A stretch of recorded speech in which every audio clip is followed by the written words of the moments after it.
In 2500 BCE, the largest civilization on Earth, by geographic extent, was one you almost certainly have never heard of. It covered more than 1 million square kilometers. It built cities with running water before Rome existed. It standardized weights and measures across a territory larger than Egypt and Mesopotamia combined. It traded with the Persian Gulf and Afghanistan. And it left behind a system of signs that no one alive can read with certainty. Then it faded, and the world forgot it for nearly 4,000 years. That forgetting is not a coincidence. A civilization whose script remains undeciphered cannot tell its own story. When colonial archaeologists finally found it, they spent decades looking for the wrong things, because it looked nothing like the ancient power they expected. No palaces, no royal tombs, no inscriptions of conquest, just cities, infrastructure, and silence. That silence is still with us. This documentary is about what comes after the silence. 4,000 years of philosophy and empire, of mathematics and architecture, and of cultural encounters that, over time, shaped much of Asia and remain. In Western education, one of the most consistently undertold stories in human history. What follows is the most honest attempt at that story the current evidence allows. Chapter 1. Before India, the geography that made everything possible. Before there were empires, before there were cities, before there was even a name for the place, there was the land itself, and the land demanded a response. Picture the subcontinent from above. To the north, the Himalayas, the highest mountain range on the planet. A formidable wall of stone and ice, so massive that it creates its own weather systems and has functioned for millions of years as one of the great natural barriers between South Asia and Central Asia. Formidable, but not absolute. To the northwest, the passes of the Hindu Kush and the Karakoram, narrow corridors of rock and wind through which almost every migration, every invasion, and every transformative new idea entered the subcontinent for thousands of years. To the south, 3 coastlines, the Arabian Sea to the west, the Bay of Bengal to the east, and the Indian Ocean below, giving India more navigable coastline than almost any comparable landmass on Earth. Between those boundaries, the subcontinent contains within itself what most continents require an entire hemisphere to produce: the Gangetic Plain in the north, one of the most fertile river systems in the world, watered by snowmelt from the Himalayas and capable of sustaining population densities that still stagger demographers today. The Deccan Plateau in the center, a vast elevated tableland of ancient volcanic rock with its own rivers, its own agricultural logic, and its own political history that ran largely independent of whatever was happening in the north. The coastal strips along both sides, narrow but immensely productive, and the southern tip of the peninsula, which by the early centuries of the Common Era had become one of the most important nodes in Indian Ocean trade. 3 completely different ecological worlds, separated in some places by less than a few days of travel, but divided by differences of altitude, rainfall, soil chemistry, and crop type that made each zone produce a fundamentally different kind of civilization. Now add the monsoon. If you want to understand why Indian civilization developed the way it did, you have to start here. The South Asian monsoon is not simply a rainy season. It is the dominant organizing fact of life across the entire subcontinent, the force around which every farmer, every ruler, every engineer, and every religious system has had to arrange itself for as long as people have lived here. Between June and September, moisture-laden winds from the Indian Ocean sweep across the land and deposit somewhere between 70 and 90% of the subcontinent's annual rainfall in a period of roughly 100 days. The rest of the year is largely dry. This creates an agricultural logic unlike anywhere in the Mediterranean or European world. You do not simply plant and hope for rain. You plant in anticipation of a single annual flood of water that will arrive on a broadly predictable schedule, but with an intensity that varies enormously from year to year. Too little rain, and the harvest fails. Too much, and the rivers flood their banks and destroy what they were supposed to nourish. The monsoon is generous and brutal in roughly equal measure. And every civilization that tried to build something durable in South Asia has had to reckon with that fundamental uncertainty. The earliest and most persistent response to this challenge was water management. Societies that could store water when it came in excess, channel it when it was needed, and protect crops from its sudden violence had an enormous advantage over those that could not. Some of the oldest evidence for sophisticated water management in the ancient world comes from South Asia. Not because the people there were uniquely clever in some abstract sense, but because the monsoon gave them no alternative. Master the water or lose everything. That imperative shaped the engineering priorities of every major South Asian civilization from the Indus Valley to the Mughal period. The second consequence of this geography was ecological diversity at a scale that forced long-distance thinking from very early on. A community in the Gangetic Plain grew wheat and rice. A community in the Deccan grew millet and sorghum. A coastal community fished and traded. A highland community herded cattle and goats. None of these communities was self-sufficient in every resource it needed. The result was trade. And the result of trade was contact. And the result of contact was the slow accumulation of a shared cultural world across a geography that no single army could easily control. Scholars of South Asian civilization have long recognized that the subcontinent was always, at its core, a network civilization, not a single center radiating outward, but a web of connections between different ecological zones, each contributing what it could produce in abundance and receiving what it could not produce at all. This network logic was operating in South Asia at least as early as the 3rd millennium BCE. It is the deepest structural feature of the civilization, older than any empire, older than any religion, built into the landscape itself. There is one more geographic fact that deserves attention before we move forward, because it shaped the entire political history of the subcontinent and connects directly to the spine question running through this documentary. India has never been easy to unify. And because it has never been easy to unify, no single political center has ever controlled its entire story long enough to write a definitive version of it. The Himalayas protect it from the north, but do not unify the people within their shadow. The rivers that make the Gangetic Plain so productive also divide it into distinct regional units with their own flood cycles, their own agricultural calendars, and their own political loyalties. The Deccan Plateau sits behind the Vindhya Mountains, a range persistent enough to have functioned as a cultural and political boundary for most of recorded history. The peninsula's 2 coasts faced different oceans and developed different trading relationships with different parts of the wider world.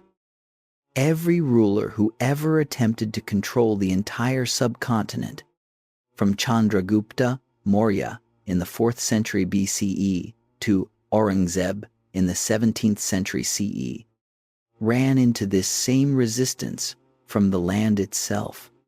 The great empires of Indian history are remarkable precisely because they managed to hold together, temporarily, a landmass that the physical world seems designed to keep fragmented.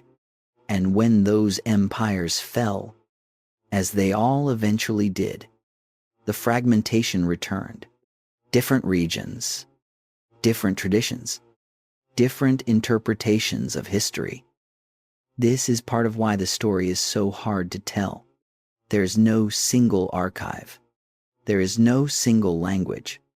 There is no single tradition that held all the records. The story survived in pieces, in different scripts, in different languages, controlled by different communities, with different interests in how the past should be remembered. Understanding this, the geographic tendency toward complexity rather than simplicity, is not just background. It is the beginning of an answer to why India remains so poorly understood. A civilization that never fully unified is a civilization that never produced a single authoritative account of itself.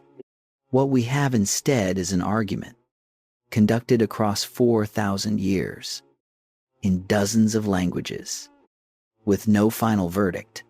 That argument is what we are about to enter. Chapter 2. The Indus Valley Civilization. The cities we still cannot read. Start with what we know for certain, because the certainties are extraordinary enough. Sometime around 2600 BCE, in the floodplains of what is now Pakistan and northwestern India, people were living in planned cities laid out on a grid, connected to a citywide drainage network through brick-lined channels beneath the streets, using standardized weights and measures that were consistent across a territory larger than Egypt and Mesopotamia combined, and trading goods with communities as far away as Mesopotamia, where Indus seals have been found at sites in modern Iraq. These are not interpretations. They are physical facts confirmed by more than a century of excavation at hundreds of sites. The civilization we call the Indus Valley Civilization, or sometimes the Harappan civilization after Harappa, one of its two largest known cities, covered at its peak an area of roughly 1 million square kilometers. It contained more than 1,000 known sites, from large urban centers down to small agricultural villages and coastal trading posts. By the most careful current estimates, offered with appropriate scholarly caution, the two largest cities, Harappa in the Punjab and Mohenjo-Daro in Sindh, each housed populations somewhere between 40,000 and 80,000 people. At its height, this was among the largest and most geographically extensive urban civilizations on Earth, and we still cannot read its writing. That single fact is the key to understanding why this civilization sits at the center of this documentary's spine question. We have the cities. We have the artifacts. We have the physical evidence of a sophisticated, organized, commercially connected society. We have, in short, everything except the ability to hear what these people said about themselves. Without their words, without their history as they understood it, every interpretation of what they built is necessarily provisional. We are reading a book with the text removed, making inferences from the illustrations. The archaeologist Shireen Ratnagar, whose work on Harappan trade represents some of the most rigorous scholarship in the field, has described the Indus civilization as one of the great unresolved puzzles of the ancient world. That description is not rhetorical modesty. It is an accurate statement of where the scholarship currently stands after more than a century of serious work. What the archaeology does tell us is remarkable enough to change how you think about the ancient world. The drainage systems at Mohenjo-Daro are the detail that stops every specialist cold. The historian and archaeologist Jonathan Mark Canoyer, whose decades of excavation at Harappa have produced the most detailed picture of daily life in any Indus city, has noted that the Harappan drainage infrastructure represents among the earliest and most sophisticated urban sanitation systems known from the ancient world. Individual houses connected to covered brick channels beneath the streets, carrying wastewater out of the city. This was not an improvised system. It was engineered into the city's design from the beginning, which means the people who planned these cities considered sewage management a foundational requirement of urban life before they laid the first brick. That tells you something about the values embedded in this civilization. Power in Egypt announced itself through pyramids visible from miles away. Power in Mesopotamia announced itself through temple towers and royal palaces. Power in the Indus cities announced itself through functional infrastructure that made daily life cleaner and more bearable for ordinary residents. The standardization is equally striking. Weights and measures recovered from Indus sites across the entire geographic range of the civilization conform to a single system, with standard units appearing consistently whether the artifact was found in the Punjab, in Gujarat, or on the Makran coast. Bricks share the same basic ratio of length to width to height across sites separated by hundreds of kilometers, a ratio that modern engineers recognize as structurally optimal for load-bearing construction. The consistency is so thorough that archaeologists describe it as evidence of either a powerful, centralizing authority or an extraordinarily durable set of shared technical conventions. Possibly both. What is conspicuously absent is what makes this civilization so difficult to fit into the standard frameworks for ancient power. There are no confirmed royal palaces at any Indus site. There are no monumental royal tombs of the kind that define elite power in Egypt or Mesopotamia. There are no large-scale depictions of rulers in battle. No victory steels. No iconography of conquest and domination.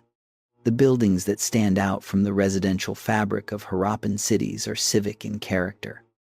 A large structure at Mohenjo-Daro that may have functioned as a public hall or administrative center. A great bath that almost certainly served ritual or communal purposes. Granaries suggesting collective management of agricultural surplus.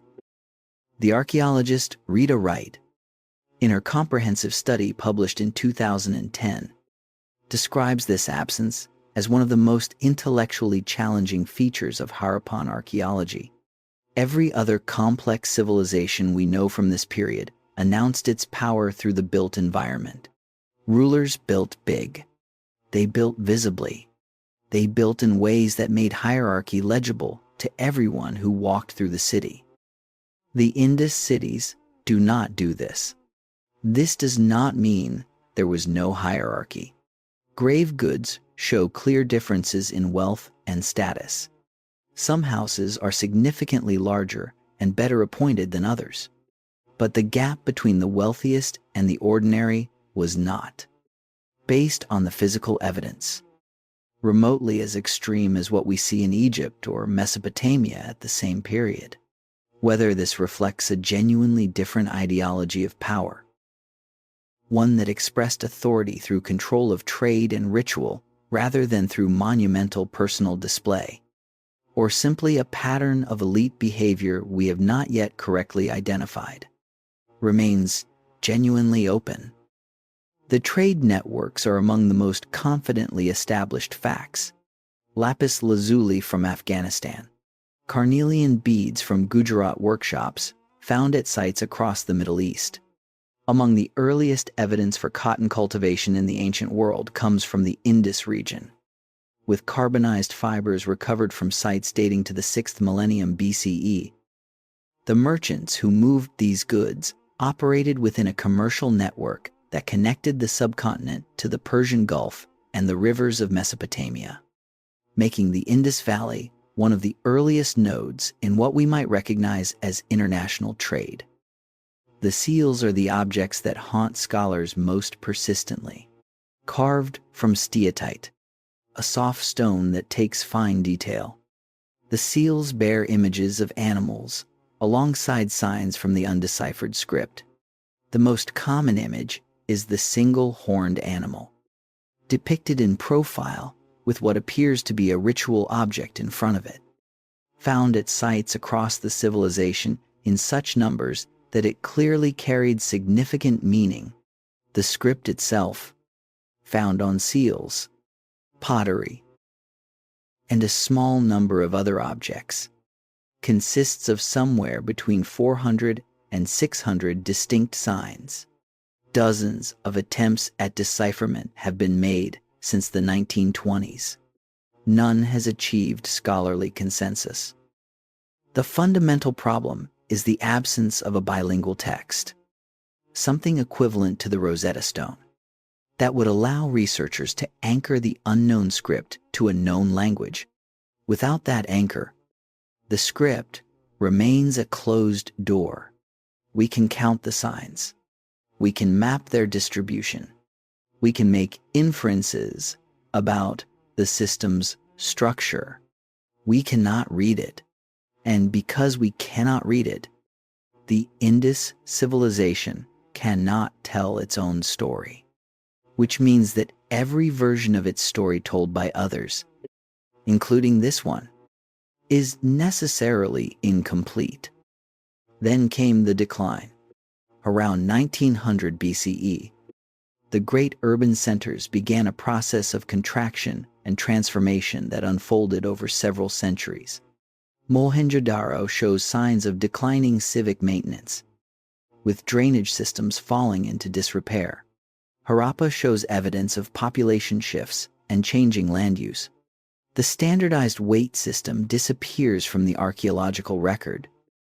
The older explanation was invasion. More recent scholarship has substantially revised this. The decline was gradual, not sudden, unfolding over centuries rather than in a single catastrophic event. Sites that declined in the West were partly compensated by new settlements appearing further east, suggesting dispersal and adaptation rather than destruction. The most persuasive current explanations emphasize climate and hydrology. Research, published by Liviu Giosan and colleagues in the early 2010s, identified evidence for a significant drying trend across the Indus region, beginning around 2000 BCE, likely linked to a weakening of the monsoon system. River systems that had fed the agricultural hinterlands of the great cities may have shifted course or reduced in volume.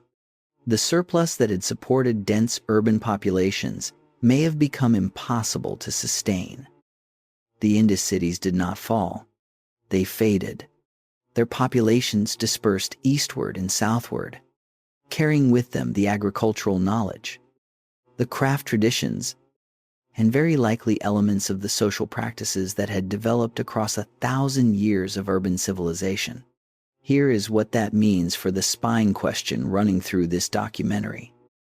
When the Indus cities faded, they left behind no deciphered text, no identified royal dynasty, no named gods, no account of what they believed or how they governed themselves. Every civilization that came after them on the subcontinent built on a foundation whose deepest layer remains unreadable. The Vedic tradition that followed cannot be straightforwardly connected to what preceded it because we cannot read what preceded it. The debate about whether the Indus people were the ancestors of later Indian civilization, linguistically and culturally, cannot be definitively resolved because the evidence that would resolve it is written in a script no one can decode. That is not a small problem. It is the foundational reason why ancient India remains one of the least understood major civilizations in the world. A civilization built something extraordinary here. We just have not yet learned how to hear what it said. Chapter 3. The Fading and What Came Next, Who Actually Built the Vedic World. The question seems straightforward. When the Indus cities faded, who came next? Where did they come from? And what happened when different peoples began to occupy the same landscape? The answer involves genetics, archaeology, linguistics, ancient texts, and a political context so charged in modern India that answering the question honestly requires acknowledging something up front.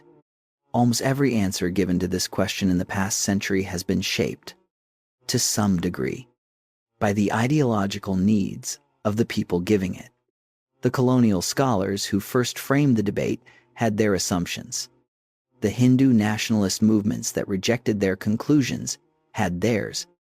The geneticists who have most recently transformed the conversation are working with better tools than any of their predecessors, but are still operating in a field where findings carry immediate political weight. Keeping that context in mind is not a distraction from the history. It is part of the history, and it is directly relevant to why this question remains one of the most contested in South Asian scholarship today. The story begins with a text. The Rig Veda is one of the oldest surviving religious compositions in any Indo-European language. It consists of 1,028 hymns addressed to a pantheon of deities, composed in an archaic form of Sanskrit, and preserved through an oral tradition of extraordinary precision across what most scholars estimate to be at least 3,000 years.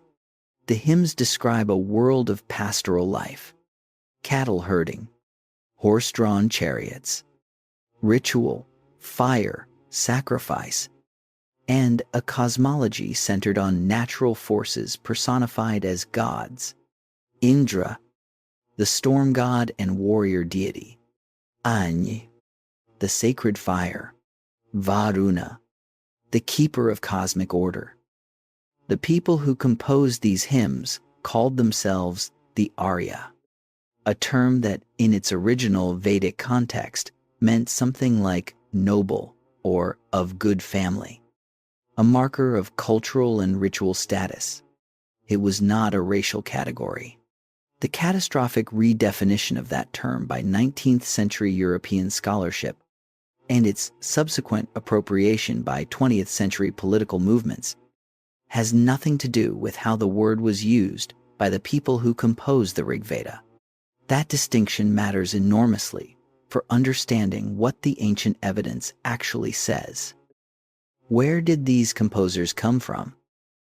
For most of the 20th century, the dominant academic answer was the Aryan migration theory, which held that speakers of early Indo-Aryan languages migrated into the subcontinent from the steppes of Central Asia, bringing with them the Sanskrit language, the Vedic religious tradition, and the social structures that would eventually develop into the caste system.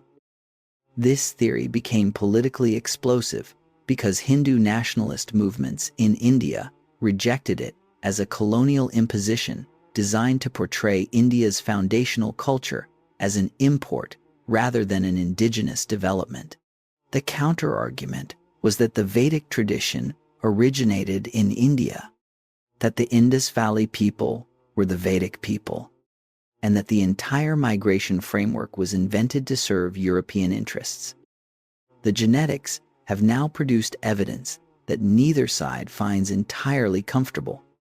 Large-scale ancient DNA studies, including work published by researchers David Reich, Vahesh Narasimhan, and their collaborators between 2015 and 2019, have produced results that the broader scientific community accepts while acknowledging that the interpretation of specific details remains ongoing. The studies found clear genetic evidence for a substantial migration of people from the Eurasian steppe into South Asia, likely occurring in multiple waves across the second millennium BCE, consistent with the time frame suggested by linguistic evidence for the arrival of Indo-Aryan languages. This migration component is present across South Asian populations today. At the same time, The studies found that the majority ancestry of most modern South Asians derives from two other components. A component associated with the Indus Valley agricultural population, and an older component associated with South Asian hunter-gatherers.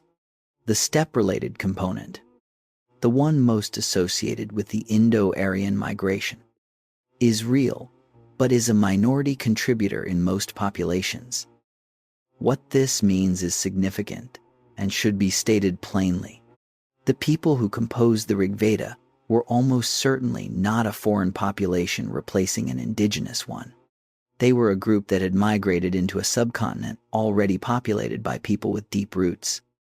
And what followed was a process of mixture, interaction, and cultural negotiation that produced the population and the civilization of South Asia as we know it. The Vedic tradition did not arrive fully formed from outside. It emerged from contact between newcomers and an existing population with its own ancient traditions, in a process that genetics can trace, but that the undeciphered Indus script prevents us from fully describing from the inside. That connection between the undeciphered script and the ongoing debate about origins is itself part of the answer to the spine question. If we could read the Indus texts, we would know what language those people spoke, which would transform our ability to trace their relationship to the later Vedic tradition. The closed door of the script keeps this foundational question open. The Rig Veda itself does not describe the Indus cities. It does not mention the Great Bath at Mohenjo-daro, or the standardized weights, or any of the defining features of the civilization we examined in the previous chapter. This absence is genuinely puzzling. Perhaps the composers arrived generations after the cities had faded and had no direct memory of them. Perhaps the urban tradition and the pastoral Vedic tradition developed in different regions with limited direct contact. Perhaps elements of the Indus tradition were absorbed into the Vedic world in ways we cannot trace because the script is unreadable.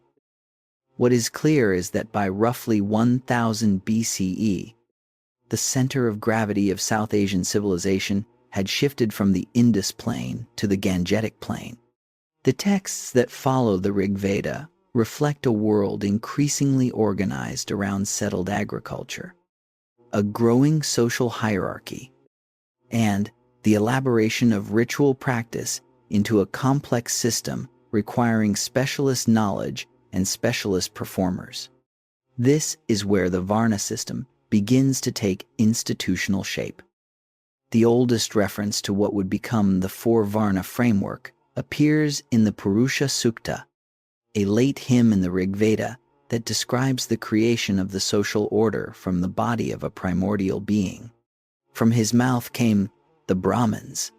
From his arms came the Kshatriyas. From his thighs came the Vaishyas. From his feet came the Shudras. The historian Patrick Olivelle, whose translations of early Indian legal and philosophical texts are among the most authoritative available, argues that this scheme in its early form was more of an ideological model than a rigidly enforced social reality, a framework for thinking about the division of social functions rather than a description of impermeable hereditary groups. The much more rigid system of jati, the thousands of endogamous occupational groups that most people mean when they talk about caste in practice, developed over many subsequent centuries and was significantly shaped by local politics, economic specialization, and regional variation. But the ideological framework that would carry enormous weight for the next 3,000 years was being established in these centuries, and the consequences of that framework still being lived and contested in India today, traced directly back to decisions about ritual authority and social boundary being made by Brahmin priests in the forests of the Gangetic plain somewhere around 3,000 years ago. The later Vedic texts, particularly the Upanishads, compositions that began to appear roughly around 800 to 500 BCE, represent a fundamental questioning of the ritual framework the earlier tradition had built. Where the earlier Vedic texts were primarily concerned with the correct performance of sacrifice as the mechanism for maintaining cosmic and social order, the Upanishads turn inward. What is the self? What is the relationship between individual consciousness and the ultimate reality of the universe? Can liberation from the cycle of death and rebirth be achieved? And if so, how? These are not the questions of a tradition that has stopped thinking. They are the questions of a tradition that has become so elaborate and so self-referential that some of its own most serious practitioners have begun to ask whether the entire ritual apparatus is actually necessary. That questioning created the intellectual climate in which two of the most consequential religious and philosophical movements in human history would emerge. In the same region, in the same century, asking the same fundamental questions and arriving at answers that would travel across Asia and shape the inner lives of hundreds of millions of people. The land was ready. The questions were ready. What came next? Chapter 4. The Axial Age in India, Buddha, Mahavira, and the questions that changed everything. In the 5th century BCE, something happened in the Gangetic Plain that has no simple explanation. Two men, born within roughly a generation of each other, in the same general region of what is now Bihar and southern Nepal, from similar backgrounds of Kshatriya nobility, asked the same fundamental question and arrived at answers so different from anything their tradition had offered that they effectively created new worlds of thought. Those worlds of thought are still inhabited by hundreds of millions of people today. The philosopher Karl Jaspers, writing in 1949, called this period and its parallels in China, Greece, and Persia the Axial Age, the moment when human civilization seemed to pivot simultaneously in multiple places toward a new kind of self-reflective thinking. Scholars have debated his framework ever since, questioning whether the synchronicity is real or partly an artifact of how we date ancient texts. The debates are legitimate. But something happened in the 5th century BCE in the Gangetic Plain that changed the intellectual history of the species. And understanding why it happened here, at this moment, is part of understanding the civilization we are examining. The Gangetic Plain in the 5th century BCE was one of the most economically dynamic regions in the ancient world. The introduction of iron tools, which became widespread by 500 BCE, had transformed agriculture in ways that generated surplus at a scale the region had never previously seen. Surplus meant cities. Cities meant a new class of merchants and artisans whose wealth did not depend on the traditional hierarchy of priests and warriors, and whose social position the existing Vedic framework did not adequately account for.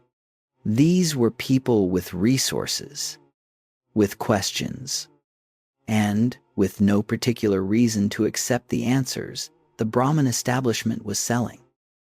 Into that gap stepped two teachers, Vardhamana Mahavira, born around 540 BCE into a noble family in what is now Bihar, renounced his social position at around 30, underwent 12 years of intensive ascetic practice, and attained what the Jain tradition calls Kevala Jnana, omniscient knowledge. What he taught was built on three principles that together form one of the most rigorous ethical systems ever constructed. Ahimsa, non-violence toward all living beings, not as a metaphor, not as an aspiration toward kindness, as a literal commitment that extended to insects, to microorganisms in water, to any entity possessing a soul. Jain monks swept the ground before them as they walked. They wore cloth over their mouths. They filtered their water. The logical consistency of this principle, followed to its extreme conclusion, produced a way of life so demanding that few could maintain it in its fullest form. Anikantavada, the doctrine that reality is complex and many-sided, and that no single perspective can capture the whole truth. This is not relativism. It is the recognition that any claim to have the final answer to any question about reality is itself a form of intellectual violence against the complexity of what actually exists. It is a principle that the Indian philosophical tradition has returned to repeatedly, in different forms, across the subsequent 2,500 years. And aparigraha, non-possessiveness, the principle that attachment to material things is the root of the suffering that keeps beings trapped in the cycle of rebirth. Jainism remained a relatively small tradition in terms of total numbers, but its influence on Indian civilization was disproportionate to its size. The concept of ahimsa, which would become central to Gandhi's political philosophy in the 20th century, has deep roots in the Jain tradition. The philosophical framework of Anikantavada has been cited by scholars of epistemology as a genuinely important contribution to the theory of knowledge that deserves more attention in Western philosophical education than it currently receives. Siddhartha Gautama was born around 560 BCE, though some scholars place his dates a century later, and the debate has not been fully resolved. Like Mahavira, he came from a Kshatriya family of some status in the foothills region that is now southern Nepal. The traditional biography describes a childhood of protected privilege, a series of encounters with suffering that shattered the protective world his family had constructed around him, and a departure from home in search of an answer to the question that would not leave him alone. Why is there suffering? And is there a way out? 6 years of searching followed. He studied with the most respected meditation teachers of his time. He underwent extreme ascetic practice that nearly killed him. And at each stage, he reached the same conclusion. This is not the answer.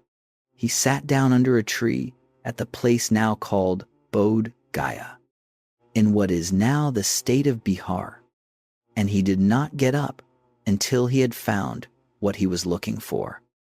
What he found, or what he subsequently taught, is a body of ideas so vast and so variously interpreted across 2,500 years that any summary risks serious distortion. But the core can be organized around what the tradition calls the Four Noble Truths. Suffering exists as an inescapable feature of conditioned existence. Suffering arises from craving and attachment. The cessation of craving leads to the cessation of suffering. And there is a path, the eightfold path of right understanding, right intention, right speech, right action, right livelihood, right effort, right mindfulness, and right concentration that leads to that cessation. The radical move at the heart of Buddhist philosophy was the examination of what we call the self. The Vedic and Upanishadic traditions had built an entire metaphysics around Atman, the individual soul ultimately identical with Brahman, the universal ground of being. The Buddha looked at this claim and said, "Look more carefully.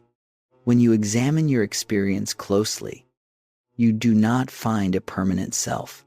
You find a stream of changing physical and mental processes, none of which is fixed or eternal. The suffering that comes from attachment arises precisely from the illusion that there is a permanent self to protect and satisfy. See through the illusion, and the attachment loosens." Both Mahavira and the Buddha were also, in important ways, social critics operating in the same Brahmanical world. The Vedic tradition had justified the priesthood's exclusive authority over ritual on the basis of birth.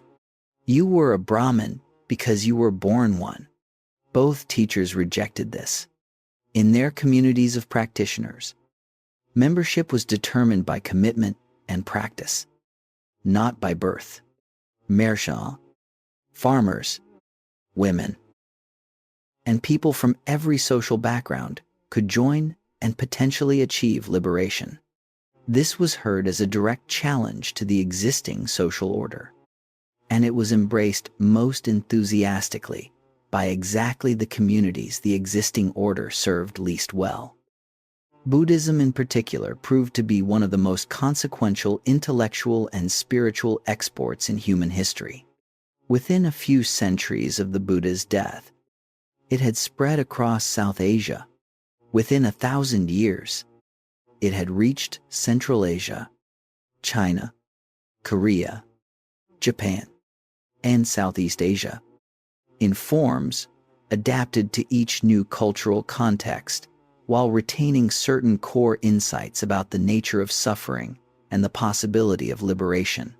Today, by most estimates, somewhere between 500 million and 600 million people identify as Buddhist.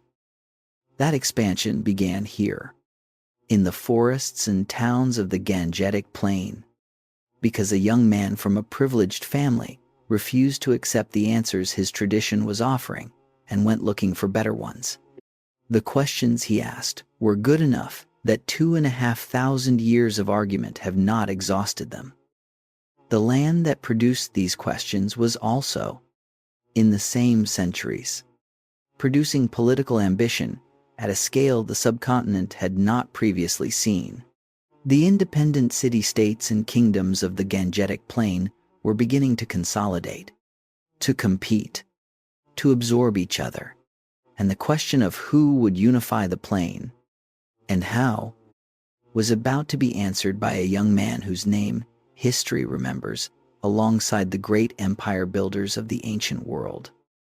His name was Chandragupta Maurya, and his story begins not with triumph, but with the retreat of the most famous conqueror the Western world had ever seen. Chapter 5. The First Empire, Chandragupta, Kautilya, and the Maurya machine. In 326 BCE, Alexander of Macedon stood at the banks of the Beas River in what is now the Punjab and faced a problem that no enemy had ever given him. His own soldiers refused to go further. 8 years of marching, deserts and mountain ranges, battles that should have been impossible, won through a combination of tactical genius, personal courage, and the sheer momentum of an army that had stopped believing it could lose. But the reports coming back from the lands ahead described armies of a size that even Alexander's veterans found difficult to contemplate calmly. The Nanda Empire, which controlled the Gangetic Plain to the east, was said to field infantry in the hundreds of thousands and war elephants in the thousands.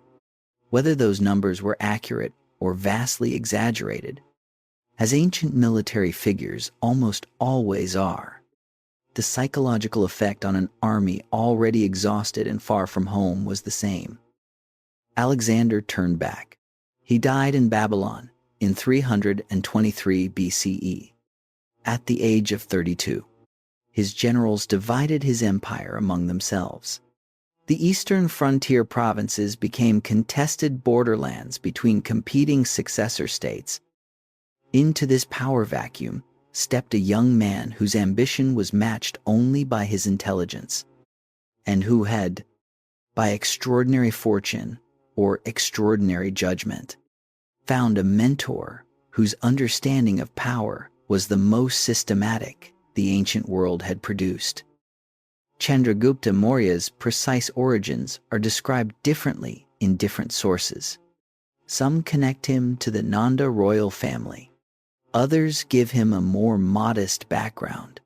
What the sources agree on is that he was a young man of military talent and political intelligence who had possibly encountered Alexander's forces during the Macedonian campaign and had drawn conclusions about what a unified Indian empire would require. And he had found Kautilya. Kautilya, also known as Chanakya, was a Brahmin scholar and political strategist whose relationship with Chandragupta has been compared to that between Aristotle and Alexander, though the comparison undersells how much more systematically analytical Kautilya was about the mechanics of power. The tradition holds that Kautilya had been humiliated at the Nanda court and had resolved to bring it down, that he found in Chandragupta the instrument of that resolution, and that he trained and guided the young man from obscurity to the conquest of the most powerful empire in the subcontinent. What makes Kautilya enduring in the history of political thought is not this story, but the text he left behind. The Arthashastra, which translates roughly as the science of material gain or the treatise on statecraft, is a manual of political and economic administration so comprehensive and so coldly analytical that when European scholars first encountered it in the early 20th century, several initially questioned whether it could genuinely be as old as the Indian tradition claimed. Its range is extraordinary. The organization of a king's council, the management of state finances, the conduct of diplomacy, the use of intelligence networks, the treatment of enemy states, the administration of agriculture and trade, the conduct of warfare, the recruitment and management of spies, including female agents, wandering ascetics used as couriers, and agents planted in foreign states years in advance of any planned conflict.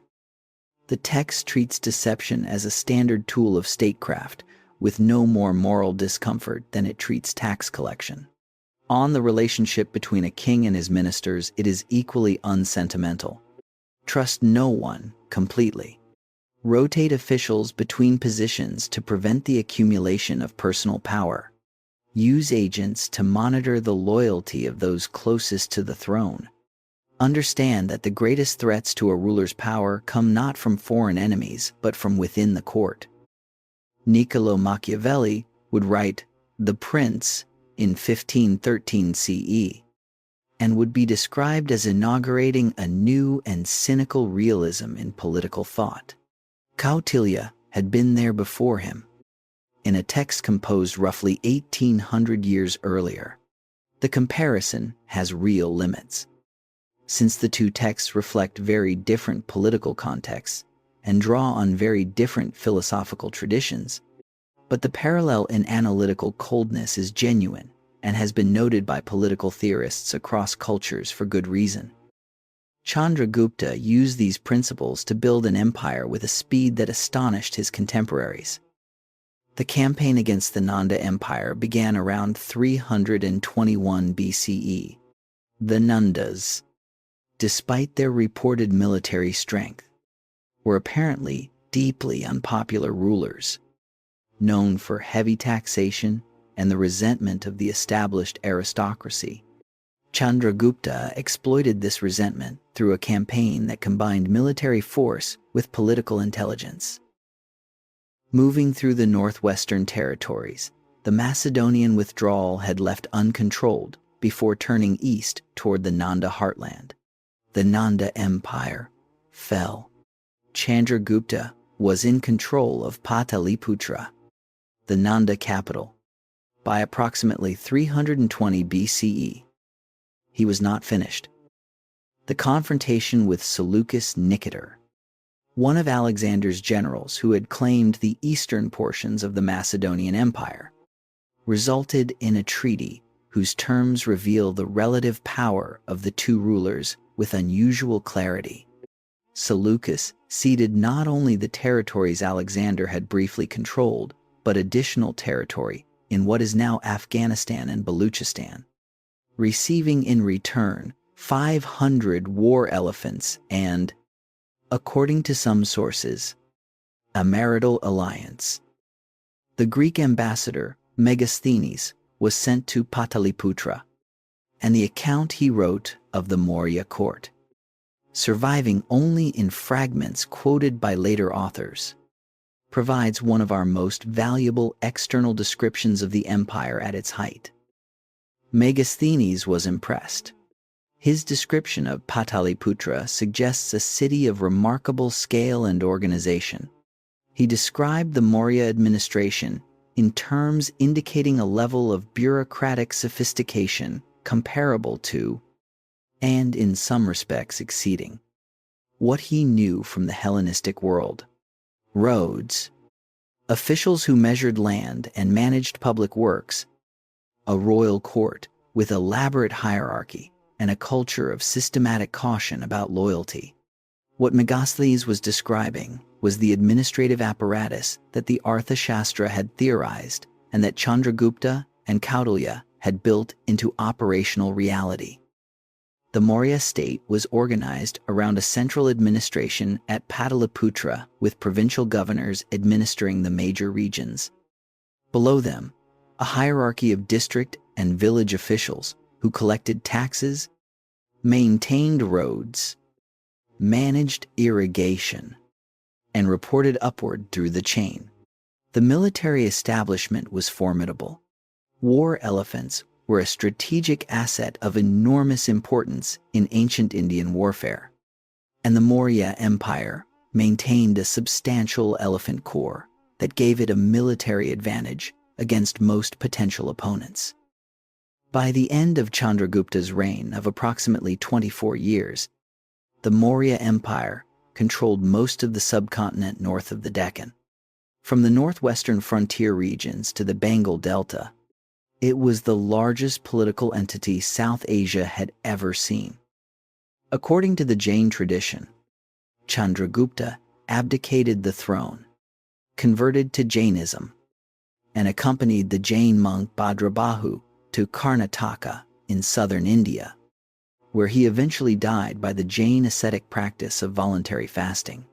Whether this account is fully accurate or partly legendary, it captures something genuine about the intellectual currents of the period. The tension between the demands of worldly power and the claims of renunciation that had been present in Indian culture since the Upanishads. The man who built the subcontinent's first empire may have ended his life in the most radical rejection of imperial values the tradition offered. His son Bindusara extended the empire further south, then passed the throne to a son whose name would become one of the most discussed in the history of governance anywhere in the world.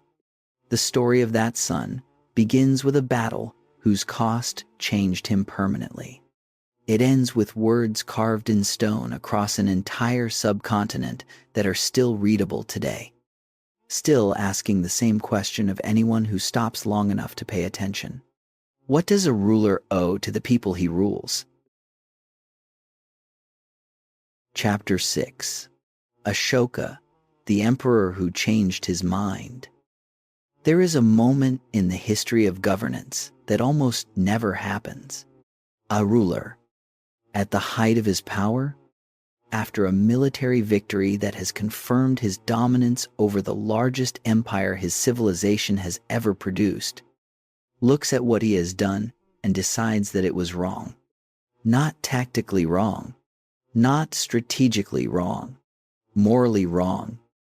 And then he says so, out loud, in public, carved in stone across an entire subcontinent, in the language of ordinary people rather than the language of scholars and priests, so that no one who came after him could claim he had not said it. This is what Ashoka did, and the fact that it happened at all, that a man in possession of that much power found himself capable of that kind of reckoning, is one of the most remarkable things in the political history of the ancient world. Ashoka was the third ruler of the Maurya Empire, the grandson of Chandragupta. The traditional accounts of his path to the throne describe a succession struggle of considerable violence. The historian Romila Thapar, whose scholarship on the Maurya period remains among the most authoritative available, urges caution about accepting these accounts at face value, noting that stories of fratricidal succession are a common feature of ancient royal biography and may reflect narrative convention as much as historical fact. What the evidence confirms is that Ashoka came to power around 268 BCE, and that for the first years of his reign, he continued the expansionist policies of his predecessors without apparent hesitation. Then came Kalinga. Kalinga was a kingdom on the eastern coast of the subcontinent, in the region now roughly corresponding to the modern Indian state of Odisha. It had maintained its independence through the reigns of Chandragupta and Bindusara, a significant gap in the otherwise nearly complete Maurya control of the subcontinent. Around 261 BCE, Ashoka moved to close that gap. The campaign succeeded. Kalinga was conquered and incorporated into the Maurya Empire. The cost was described by Ashoka himself in one of his rock edicts. He records that 150,000 people were deported, that 100,000 were killed in the fighting, and that many more died from the indirect consequences of the war. These are almost certainly rounded figures rather than precise counts, and require the same scholarly skepticism applied to ancient casualty figures generally. What matters is not the specific numbers, but what Ashoka was doing with them. He was accounting for the human cost of his own victory. No ruler of the ancient world was expected to do this. Victory was victory.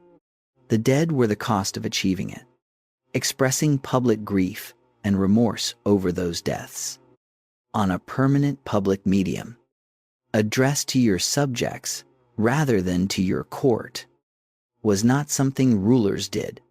It had no template. There was no tradition of royal self-accounting that Ashoka was working within. He was doing something genuinely new. The rock edicts are among the most extraordinary documents in the history of governance. There are 14 major rock edicts, a series of separate pillar edicts inscribed on stone columns at key points across the empire, and a number of minor edicts at specific sites. They were written in Prakrit, the vernacular language of the common people rather than Sanskrit, the language of elite religious and administrative discourse. They were inscribed at sites along major roads and at pilgrimage locations where large numbers of people would pass and hear them read aloud. Since most of the population was not literate, the choice of medium, stone, the choice of language, vernacular, and the choice of location, high-traffic public sites, all reflect a ruler trying to communicate with people rather than impress them. What the edicts say covers practical reforms: shade trees planted along roads for travelers, wells dug at regular intervals, medical facilities established for humans and animals, officials appointed specifically to monitor the welfare of people in the provinces. They say that Ashoka respects Brahmins, Buddhist monks and nuns, Jains, Ayyavikas, and other religious groups, that he wishes them all well, and that he considers it wrong for one religious community to attack another's beliefs. They say that his officials should not harm people unjustly, and that anyone wishing to bring a concern to his attention may do so at any time, because he is never fully satisfied with his efforts at the welfare of all beings. Sit with that last phrase for a moment. Never fully satisfied with my efforts at the welfare of all beings. That is the language of someone who has internalized an obligation rather than someone performing generosity as theater. Whether it accurately reflects Ashoka's inner life is a question no historian can answer about any historical figure. What it represents is a public standard that the ruler was holding himself to in permanent inscription, which is itself a form of accountability. The historian Romila Thapar notes carefully that the gap between Ashoka's proclaimed values and the actual conditions of life in the Maurya Empire remains difficult to assess. The edicts tell us what Ashoka wanted to project about himself and what he wanted his subjects to believe about him. They tell us less about what life actually looked like for ordinary people under Maurya administration, which was still the system that Chandragupta and Kautilya had built. An instrument of extraction and control rather than compassion. There is no evidence that Ashoka dismantled the machinery of the Arthashastra. He appears to have added a new layer of aspiration on top of it without replacing what lay beneath. This is the honest position. Ashoka was a ruler of genuine and historically remarkable moral seriousness, who articulated principles of governance that were, for their time and in many respects for any time, extraordinary. Whether he lived up to those principles consistently is unknowable. Whether the people at the bottom of Maurya society experienced his reign differently from those at the top is a question the sources cannot fully answer. What we can say is that he articulated those principles publicly, repeatedly, in a medium designed to last. And they did last for over 2,000 years. The Buddhist tradition remembers Ashoka as the great royal patron of the faith, the ruler whose support transformed Buddhism from a regional Indian movement into a world religion. The tradition credits him with organizing a major Buddhist council at Pataliputra and with sending missionaries across Asia, including his son Mahinda and possibly his daughter Sanghamita to Sri Lanka. Archaeological evidence confirms genuine royal engagement with Buddhist sacred sites, with pillar edicts at locations associated with the Buddha's life and death. What Ashoka built in terms of royal patronage of Buddhism created a template for the relationship between political authority and the Buddhist Sangha that would be reproduced across Asia wherever Buddhism spread. Ashoka died around 232 BCE. The empire he had ruled did not long survive him. The Maurya decline after Ashoka is debated by historians. The traditional explanation attributed the decline to his pacifism, arguing that the embrace of non-violence weakened the empire's military capacity. Romila Thapar has argued persuasively that this explanation reflects the ideological agenda of the sources making it, specifically later Brahmanical texts, unsympathetic to the Maurya dynasty, more than it reflects actual causation. The structural explanation is more persuasive. Empires of this scale require enormous administrative capacity to hold together across generations. The Maurya administrative system was always more dependent on the personal authority of strong rulers than on institutional structures capable of functioning independently. After Ashoka, the personal authority was not there. The last Maurya ruler, Brihadratha, was assassinated around 185 BCE by his own general, Pushyamitra Shunga, who established the Shunga dynasty in the Gangetic heartland. The first great experiment in subcontinental unification was over. What followed is routinely described as a period of fragmentation, as if the breaking up of a large empire is by definition a decline. It is not. What followed the Maurya was 5 centuries of the most intense cultural production, the most consequential international connection, and the most unexpected creative encounter in South Asian history to that point. It just did not produce a single large empire. And because it did not produce a single large empire, it tends to get lost. That is a loss worth correcting. Chapter 7. The Fragmented Centuries, the Silk Road, the Buddha's Image, and the World India Built. There is a small object in the British Museum that most visitors walk past without stopping. It is a coin, about the size of a modern quarter. On one side, a portrait of a man in a Greek-style helmet, his features rendered with the precision of a tradition that had been perfecting the human portrait for centuries. On the other side, an elephant rendered with equal care, and beneath it an inscription in two scripts, Greek on one side, Karosti on the other. The man on the coin is a king. His name in Greek letters is Menandros. In the Indian tradition, he is known as Milinda. He ruled a kingdom in what is now northwestern Pakistan and Afghanistan in the 2nd century BCE, spoke Greek as his court language, and was, by the evidence of the most important Buddhist philosophical text to bear a ruler's name, genuinely interested in the questions that Buddhist philosophy was asking. Hold that coin in your mind for a moment. It is the entire story of the 5 centuries between the Maurya and Gupta empires compressed into a single object. The fusion of worlds, the collision of traditions, the unexpected conversations that happen when a Greek-speaking king and a Buddhist monk sit down together and neither of them accepts a simple answer. And it is also the answer to why this period matters for the spine question running through this documentary.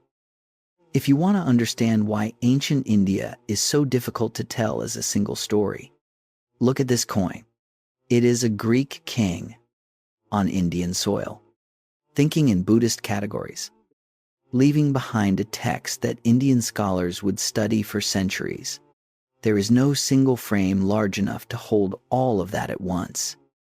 History has a bias toward large political units. We remember empires because empires leave administrative records, build monuments, and generate the kind of material evidence that historians can organize into narratives.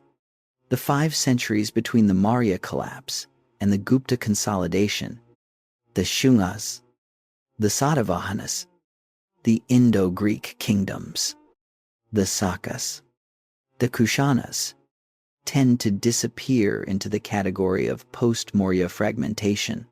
That label tells you about political structure and nothing about cultural vitality. The cultural vitality in this period was extraordinary, and the coin of Menander is where it begins.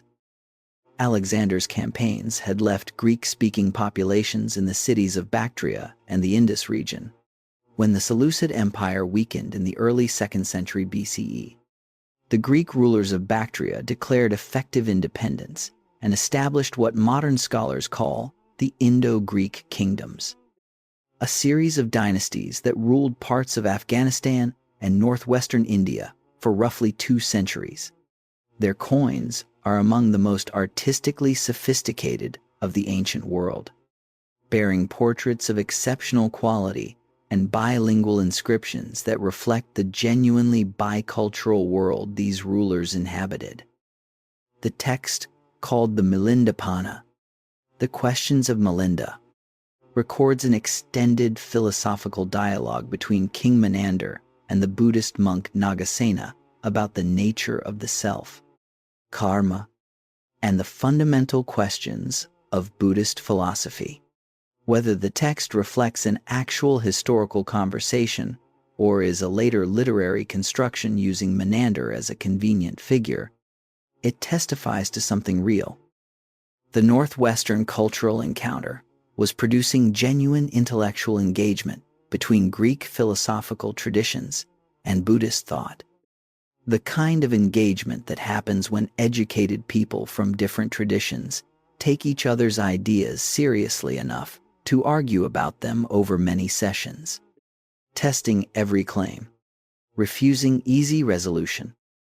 That engagement produced one of the most consequential developments in the history of art and religion. For the first several centuries after the Buddha's death, Buddhist art represented the teacher through symbols rather than images.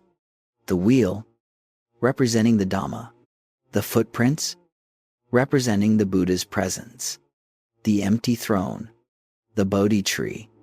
The Buddha himself was not depicted in human form. In the Gandhara region, centered in what is now northwestern Pakistan and eastern Afghanistan, and in parallel at the center of Mathura in northern India, that began to change in the early centuries of the Common Era. Artists working in the Gandharan tradition, drawing on Hellenistic sculptural conventions that had persisted through the Indo-Greek kingdoms and their successors, began to depict the Buddha in human form. The Mathura school was developing its own Buddha imagery through a related but distinct process, and art historians continued to debate the precise relationship between these two traditions and which innovations belong to each. What is established is that both centers were active in this development and that both contributed to the visual vocabulary that would spread across Asia. The results are immediately recognizable: the serene face with downcast eyes, the elongated earlobes from the heavy gold earrings worn before renunciation, the ushnisha, the cranial protuberance representing spiritual wisdom, the gentle inward expression, the graceful drapery of the robes. These iconographic conventions, developed in the workshops of Gandhara and Mathura, spread along the Silk Road trading networks into Central Asia, China, Korea, Japan, and Southeast Asia, where they became the foundation of Buddhist visual culture across an enormous geographic range. Every image of the Buddha you have ever seen, in a museum, in a temple, in any medium, carries within it the visual decisions made by craftsmen in northwestern India in the 1st and 2nd centuries CE. The scale of that cultural transmission from a specific region in a specific period to most of Asia and eventually the world is one of the great examples of how ideas move when trade routes and royal patronage combine. The Kushan Empire, which replaced the Indo-Greek kingdoms across the northwest in the 1st century CE, was the political structure that made this cultural radiation possible at scale. The Kushans were originally a Central Asian people who moved southward through the Hindu Kush and established control over a vast territory stretching from the Aral Sea in the north to the Gangetic Plain in the east. At its height, under rulers including Kanishka I in the 1st and 2nd centuries CE, the Kushan Empire controlled the central portion of the Silk Road and extracted enormous wealth from the trade passing through its territory. The Buddhist tradition associates Kanishka with significant royal patronage of the faith and, in some accounts, with convening a major Buddhist council. Scholars treat these traditions with appropriate caution, since the historical details are difficult to verify independently. What is historically certain is that Kushan royal patronage played a significant role in the spread of Buddhism along the trade routes the empire controlled, and that the combination of commercial connectivity and political support created conditions for one of the great cultural transmissions in world history. The Silk Road in this period was not simply a trade route for luxury goods. It was the most important channel for the exchange of ideas in the ancient world. Buddhist monks traveled with merchant caravans. Manuscripts moved in the same loads as silk and spices. The questions that Nagasena and Menander had debated in the Punjab were being asked in different languages and with different assumptions in the oasis cities of Central Asia and eventually in the capital of Han Dynasty China. In the Deccan and the South, the Satavahana dynasty was doing something different but equally consequential, controlling much of the central and southern subcontinent from roughly the 1st century BCE through the 3rd century CE. The Satavahanas facilitated the movement of goods across the subcontinent, connecting the agricultural surplus of the Deccan Plateau to the ports of the western and eastern coasts where Roman merchants, Arab traders, and Southeast Asian sailors came to buy pepper, cotton, ivory, and luxury goods that the Mediterranean world paid significant prices to obtain. The scale of this trade is confirmed by archaeology in ways that continue to surprise researchers. Roman gold coins have been found at sites across southern India, in quantities indicating sustained commercial engagement rather than casual exchange. The Roman writer Pliny the Elder, writing in the 1st century CE, complained that Rome was losing enormous sums annually to India and Arabia in exchange for luxury goods. A figure historians debate in its specifics while accepting in its general direction. The pepper from the forests of Kerala, the cotton textiles from Gujarat and the Deccan, the precious stones from various parts of the subcontinent. These were not marginal commodities. They were central to the Roman economy's luxury sector and to the livelihoods of the traders. Indian, Arab, and Roman, who moved them. Meanwhile, the period was producing some of the most important texts in Indian intellectual history. The epic poems Mahabharata and Ramayana reached something like their current form during this period. The philosopher Nagarjuna, who probably lived in the 2nd century CE, composed the Mula Madhyamaka Karika, the fundamental verses on the middle way, whose analysis of sunyata, the concept of emptiness, represents one of the most sophisticated contributions to Buddhist metaphysics in any tradition. It is still considered essential reading in Buddhist philosophical traditions from Tibet to Japan. The grammarian Panini's Ashtadhyayi, a formal description of Sanskrit grammar of such precision that modern linguists still cite it as one of the greatest achievements in the history of linguistics, belongs to the general period leading into these centuries. Medical knowledge codified in the Karaka Samhita and the Sushruta Samhita was being organized into systematic form, including descriptions of surgical techniques whose specificity indicates genuine clinical practice. This was not a dark age. It was a period of intense intellectual production, wide commercial connection, and cultural exchange on a scale the subcontinent had not previously experienced. The political fragmentation that makes it hard to organize into a simple narrative was precisely what made the cultural vitality possible. Competing courts competed for scholars and artists. Trading networks created demand for practical knowledge. The absence of a single overwhelming political center meant that ideas could circulate, compete, and develop without the distorting pressure of a single imperial orthodoxy. Think about what that means for the spine question. One reason ancient India is so difficult to understand is that its greatest intellectual achievements were often produced not by unified empires, but by periods of political fragmentation and cultural encounter. The story is hard to tell as a single narrative precisely because it was never a single narrative. It was always multiple conversations happening simultaneously, in different languages, in different regions, between different traditions, producing results that no single authority controlled or could have controlled.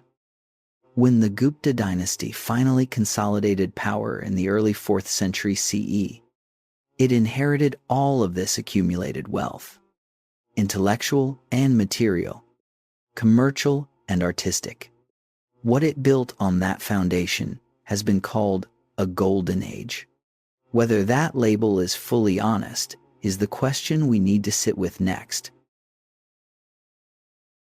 Chapter 8. The Gupta period. What Golden Age actually means and what it leaves out. The phrase Golden Age is one of the most useful and most dangerous labels in the historian's vocabulary. Useful because it captures something real.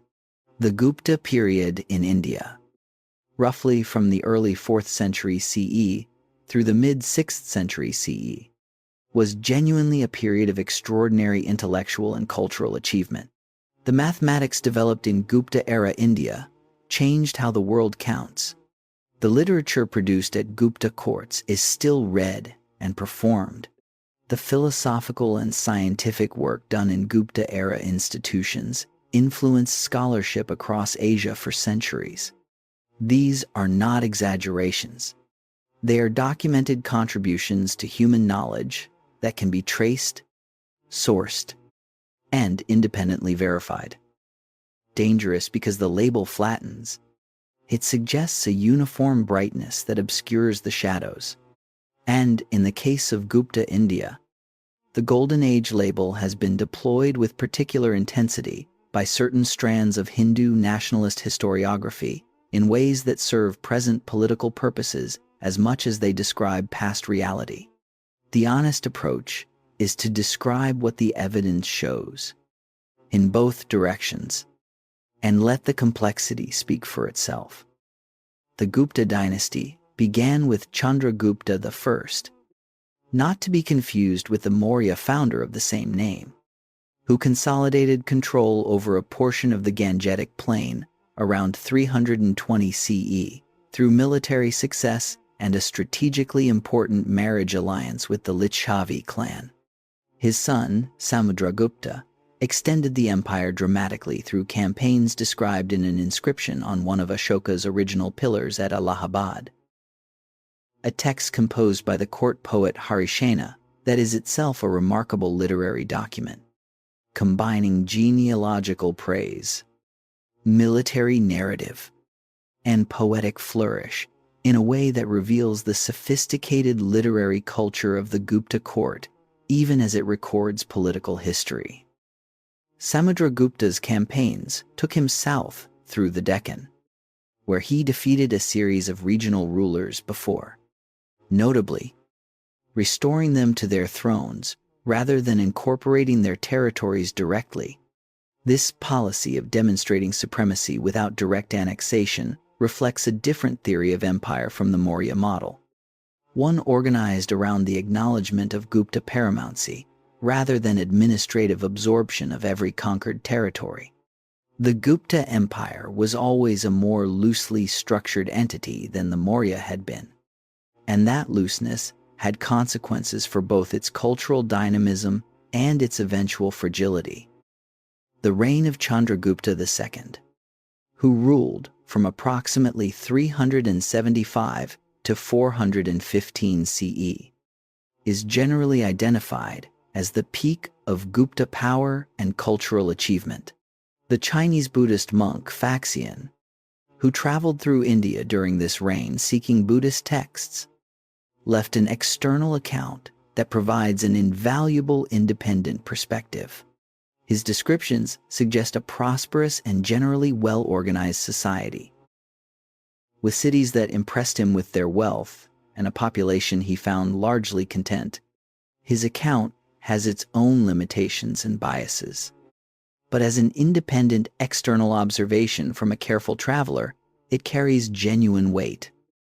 Now consider what was being produced in this environment. The mathematician and astronomer Aryabhata, born in 476 CE and associated with a center of learning that may have been connected to the institution at Nalanda, composed his Aryabhatiya at the age of 23.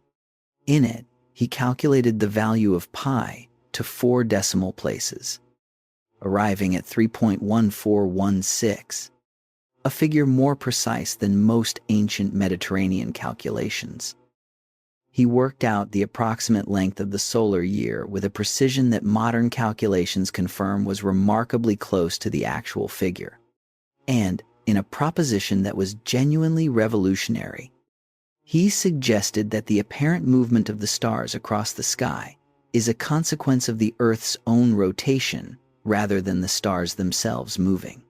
This was not widely accepted immediately and was not independently established in the European tradition for more than 1,000 years. The mathematician Brahmagupta, working in the 7th century CE within the intellectual tradition the Gupta period had established, developed systematic rules for arithmetic operations involving zero and negative numbers. The treatment of zero as a number in its own right, with its own arithmetic properties, rather than simply as a placeholder in positional notation, is among the most consequential mathematical innovations in the history of human thought. Every calculation performed on a digital device today uses a number system that depends on this conceptual move. The decimal positional number system was developed in the Indian mathematical tradition and transmitted westward through Arab mathematicians who encountered it in the 8th and 9th centuries CE. The Arab mathematician al-Khwarizmi, whose name gives us the word algorithm, was explicit about the Indian origin of the system he was describing. The numbers we call Arabic numerals are more accurately called Hindu-Arabic numerals, and their Indian origin is a matter of documented intellectual history. The poet and playwright Kalidasa, whose dates most scholars associate with the Gupta period, produced work that is still performed and read as literature of serious and lasting achievement. His play Abhijnana Shakuntalam, The Recognition of Shakuntala, is a work of psychological subtlety and poetic craft that the German writer Johann Wolfgang von Goethe praised in terms of genuine admiration when he encountered it in translation in the late 18th century CE. The play's management of time and memory, its emotional architecture, holds up across 2,000 years in ways that purely historical curiosity cannot explain.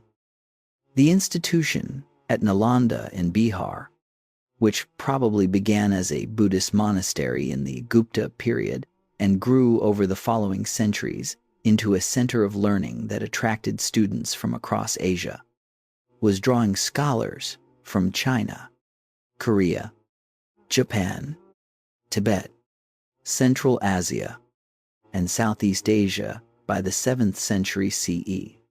The Chinese pilgrim Xuanzang, who spent years studying there, described an institution with thousands of students and hundreds of teachers, a library of great size, and a curriculum covering Buddhist philosophy, logic, grammar, medicine, mathematics, and astronomy. This was a genuinely international intellectual institution at a time when nothing comparable existed in most of the world. This was real. The achievement was genuine. So why the hesitation about the Golden Age label? Begin with who the Golden Age was golden for. The Gupta period saw a significant hardening of the social hierarchy that had been developing since the late Vedic period. The legal texts, called the Dharmashastra, particularly the text attributed to Manu and known as the Manusmriti, reached influential form during or around this period and codified a social order of considerable rigidity, the rules governing interaction between different social groups, the restrictions on occupations available to lower caste individuals, the limitations placed on women's property rights and autonomy, the treatment of communities outside the four Varna system entirely, were elaborated in this period into a legal framework that would shape Indian social life for the next 1,500 years. The historian Uma Chakravarti, in her study of the social dimensions of the Gupta period, argues that the cultural flowering celebrated as the Golden Age was inseparable from a social order that concentrated both wealth and cultural production in the hands of a small elite. The literature that Kalidasa wrote was literature for courts and the educated class that orbited them. The mathematics that Aryabhata developed was mathematics for trained specialists. The vast majority of the subcontinent's population, the farmers who worked the land and paid the taxes whose surplus funded the court culture, the artisans whose craft production fed the trade networks, the communities at the bottom of the social hierarchy whose labor made everything else possible, are largely invisible in the Golden Age narrative, as they are largely invisible in the sources that create that narrative. This is not an argument that the Gupta achievements were not real or not significant. They were both. It is an argument that honest history requires asking the question that the label Golden Age tends to suppress. Golden Age for whom? And the answer to that question is never as simple as the label suggests. The Gupta Empire declined in the 5th and 6th centuries CE under pressure from the Hunna invasions, a movement of peoples from Central Asia that disrupted the northwestern frontier. Regional powers reasserted themselves across the subcontinent, but the intellectual and cultural tradition the Gupta period had consolidated did not fragment with the political structure. The mathematical knowledge, the astronomical calculations, the literary conventions, the temple architecture, the philosophical schools. These continued to develop under the patronage of the regional kingdoms that replaced the Gupta imperial center. The story of Indian civilization in the centuries that followed was not a story of decline from a golden peak. It was a story of continued development, regional diversification, and the persistence of intellectual and cultural traditions that had roots deep enough to survive political disruption. Nowhere is that persistence more visible and more systematically overlooked in standard accounts of Indian history than in the South. Chapter 9. The South that the North forgot Pallava, Chola, and a separate civilizational logic. Most histories of ancient India are, without quite admitting it, histories of northern India. The Indus Valley is in the northwest. The Vedic tradition developed in the Punjab and the Gangetic Plain. The Maurya and Gupta empires were centered in the Gangetic heartland.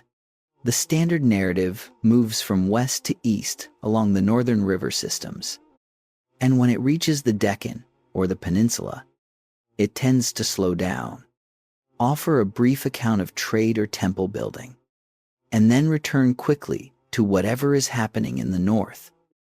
This reflects the distribution of available sources and the historiographical traditions established during the colonial period. When British scholars focused their attention on the regions they were most directly governing and on the textual traditions in Sanskrit that their educated Indian collaborators were most familiar with, but it produces a picture of Indian civilization that is systematically incomplete. And the incompleteness is not marginal. It is not a few missing footnotes. It is half the story. The Southern Peninsula developed a civilizational tradition that was in many respects as sophisticated, as original, and as consequential for world history as anything that happened in the North. The Dravidian language family, which includes Tamil, Telugu, Kannada, and Malayalam, has deep linguistic roots in the subcontinent that are distinct from the Indo-Aryan languages of the North. Though the precise relationship between the Dravidian languages and the language of the Indus Valley remains debated among scholars and cannot be definitively established while the script remains undeciphered. What can be established is that the Tamil literary tradition preserves one of the world's oldest surviving classical literary traditions, with a body of Sangam poetry composed in the early centuries CE that is remarkable for its sophistication of form and its psychological directness. Tamil Sangam literature takes its name from the Sangam, or academy, of poets that the tradition associates with 3 successive periods of literary production. The historical reality behind the institutional claims is debated, but the quality and antiquity of the poems themselves is not. The Purananuru, a collection of 400 poems on the themes of war, death, and the obligations of kings, and the Akananuru, a collection focused on the experience of love in its multiple dimensions, are literary achievements that stand comparison with classical traditions anywhere in the ancient world. What distinguishes the Sangam poems from much of surviving ancient literature is a quality of directness, a willingness to look at human experience, including suffering, desire, and loss, without relying heavily on religious or mythological framing. The historian George Hart, whose translations of Tamil Sangam poetry have done the most to make this tradition accessible to English-language readers, argues that the tradition reflects a distinct poetic culture that developed in the South with its own aesthetic logic, one that has been systematically undervalued in accounts of Indian literary history that center the Sanskrit tradition. That undervaluation is itself a historical fact that tells us something about the power relations within Indian intellectual culture.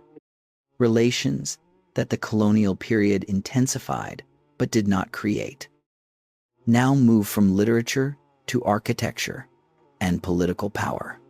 The Pallava dynasty, which controlled much of what is now Tamil Nadu from roughly the 3rd to the 9th centuries CE, produced an architectural tradition whose influence extended far beyond the subcontinent in ways that the standard account of Indian history almost entirely ignores. The site at Mahabalipuram contains not only the shore temple, built during the reign of the Pallava ruler Narasimhavarman II in the early 8th century CE, but a series of rock-cut temples and relief sculptures carved directly into the living granite of a coastal hillside. The descent of the Ganges relief, roughly 15 meters wide and 9 meters tall, depicts an episode from Hindu mythology with a naturalistic rendering of animals and human figures that represents a high point of ancient Indian sculptural art. The attention paid to individual animals, the specific postures and expressions, the sense of a world in motion rather than posed for display, gives the work a vitality that photographs do not fully convey. It is worth finding images of this relief. It will change your sense of what ancient Indian art could do. But the significance of Pallava architecture extends well beyond aesthetic achievement into something that belongs to world history rather than regional history. The Pallava temple style, with its characteristic tower form and its elaboration of sculptural programs on temple exteriors, became a foundational model from which the architectural traditions of much of Southeast Asia developed.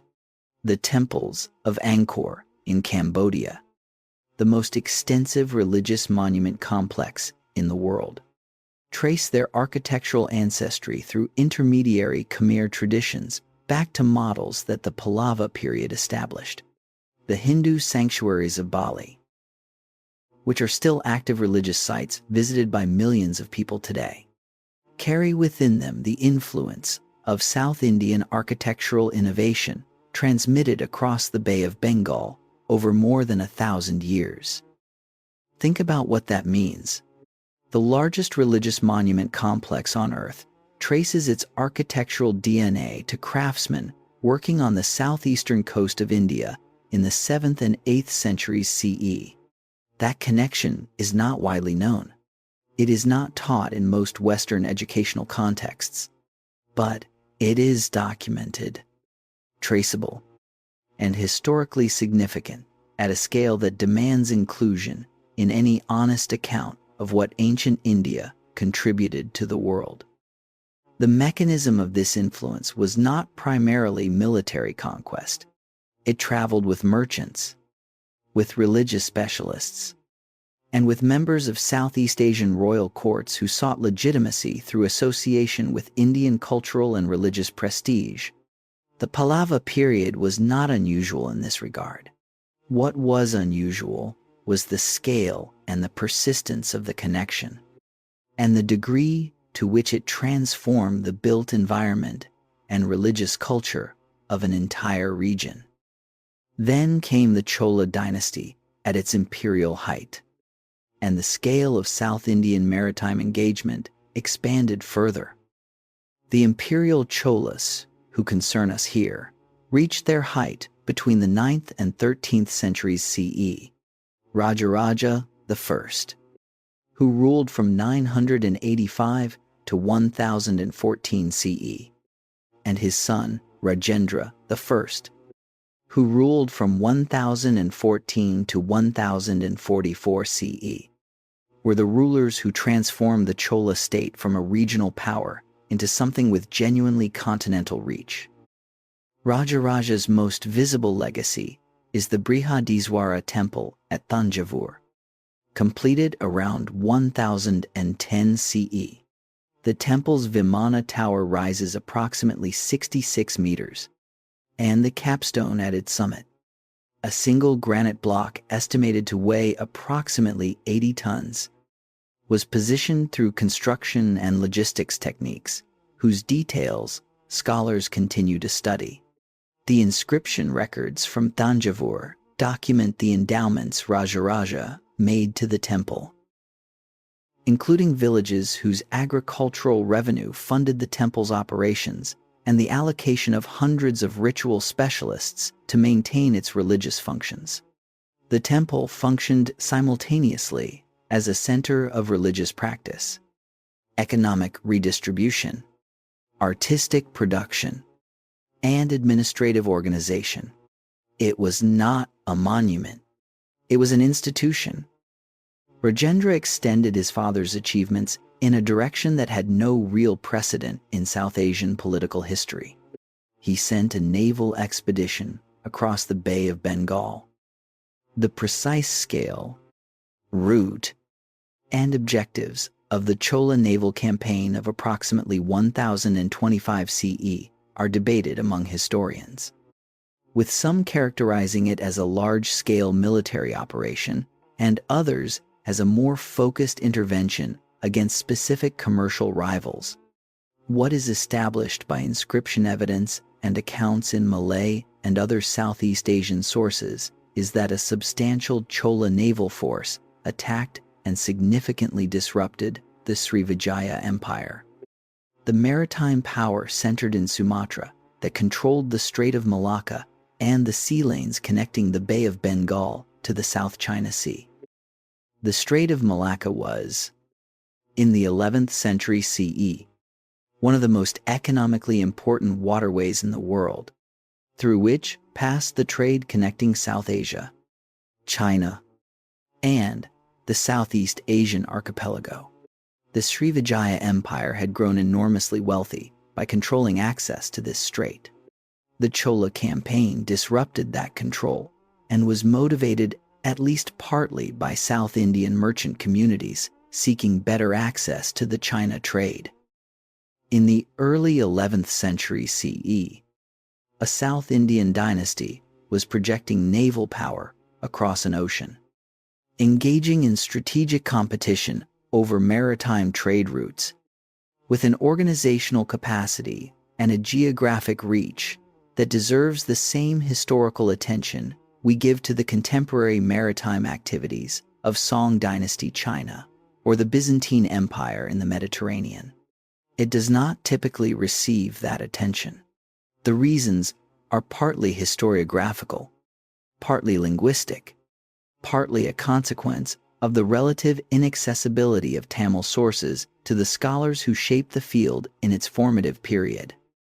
The Chola state was also remarkable for its administrative organization at the local level. The village assembly system documented in Chola inscriptions, in which local communities managed their own affairs through elected bodies with defined responsibilities and accountable procedures, represents a form of local self-governance whose sophistication has been noted by scholars of political institutions as a significant early example of participatory governance at the community level. The Chola Empire declined in the 13th century CE under pressure from the Pandya dynasty to the south and from the disruption of trade networks caused by the Mongol expansion in Central Asia and China. But the cultural tradition it had consolidated did not decline with the political structure. The temple complexes continued to function and to grow. The literary tradition continued to develop. The architectural conventions that Pallava and Chola builders had refined continued to influence construction across South and Southeast Asia for centuries. Here is what this chapter is really about.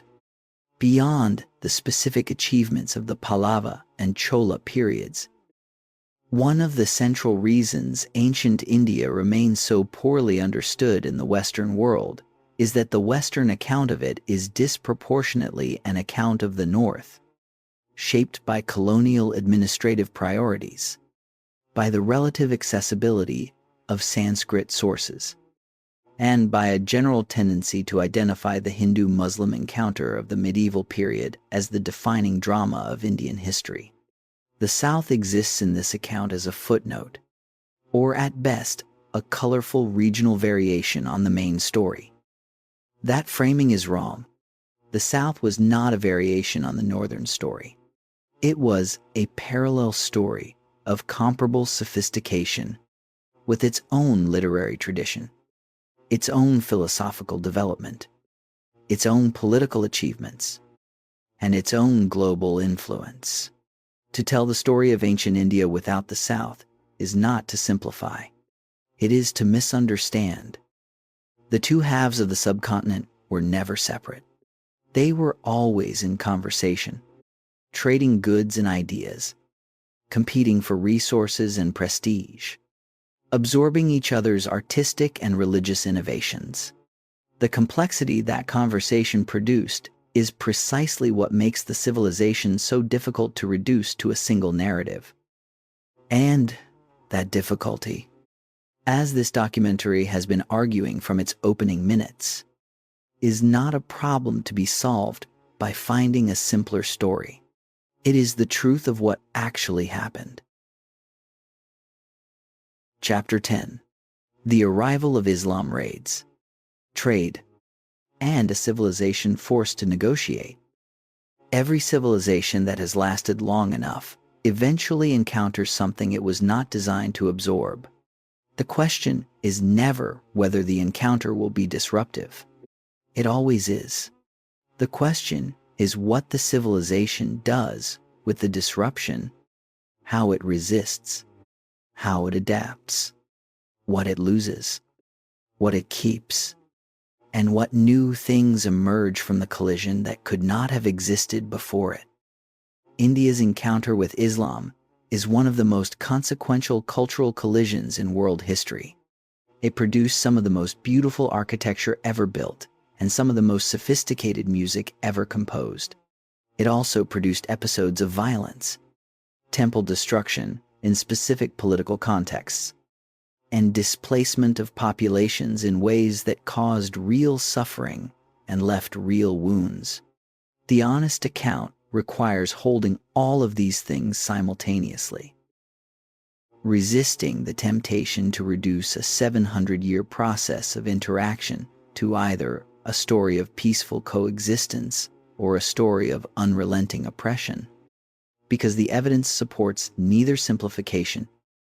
The political pressure on this history in modern India is intense and worth naming. Hindu nationalist historiography tends to frame the medieval Islamic encounter as a story of civilizational destruction from which modern India is still recovering. Counter-narratives from secular and progressive historians tend to emphasize the syncretic and creative dimensions of the encounter at the expense of its violent ones. Neither framing is fully honest, and both reflect present political needs more than they reflect the complexity of the actual 7th century record. What follows is an attempt to describe what the evidence actually shows. Islam reached the Indian subcontinent through two completely different routes, and the difference between those routes matters enormously for understanding what followed. The first route was the sea. Arab merchants had been trading with the ports of the western Indian coast for centuries before the birth of Muhammad. The monsoon wind system that made the Indian Ocean navigable turned the route between the Arabian Peninsula and the Indian coast into a natural commercial highway.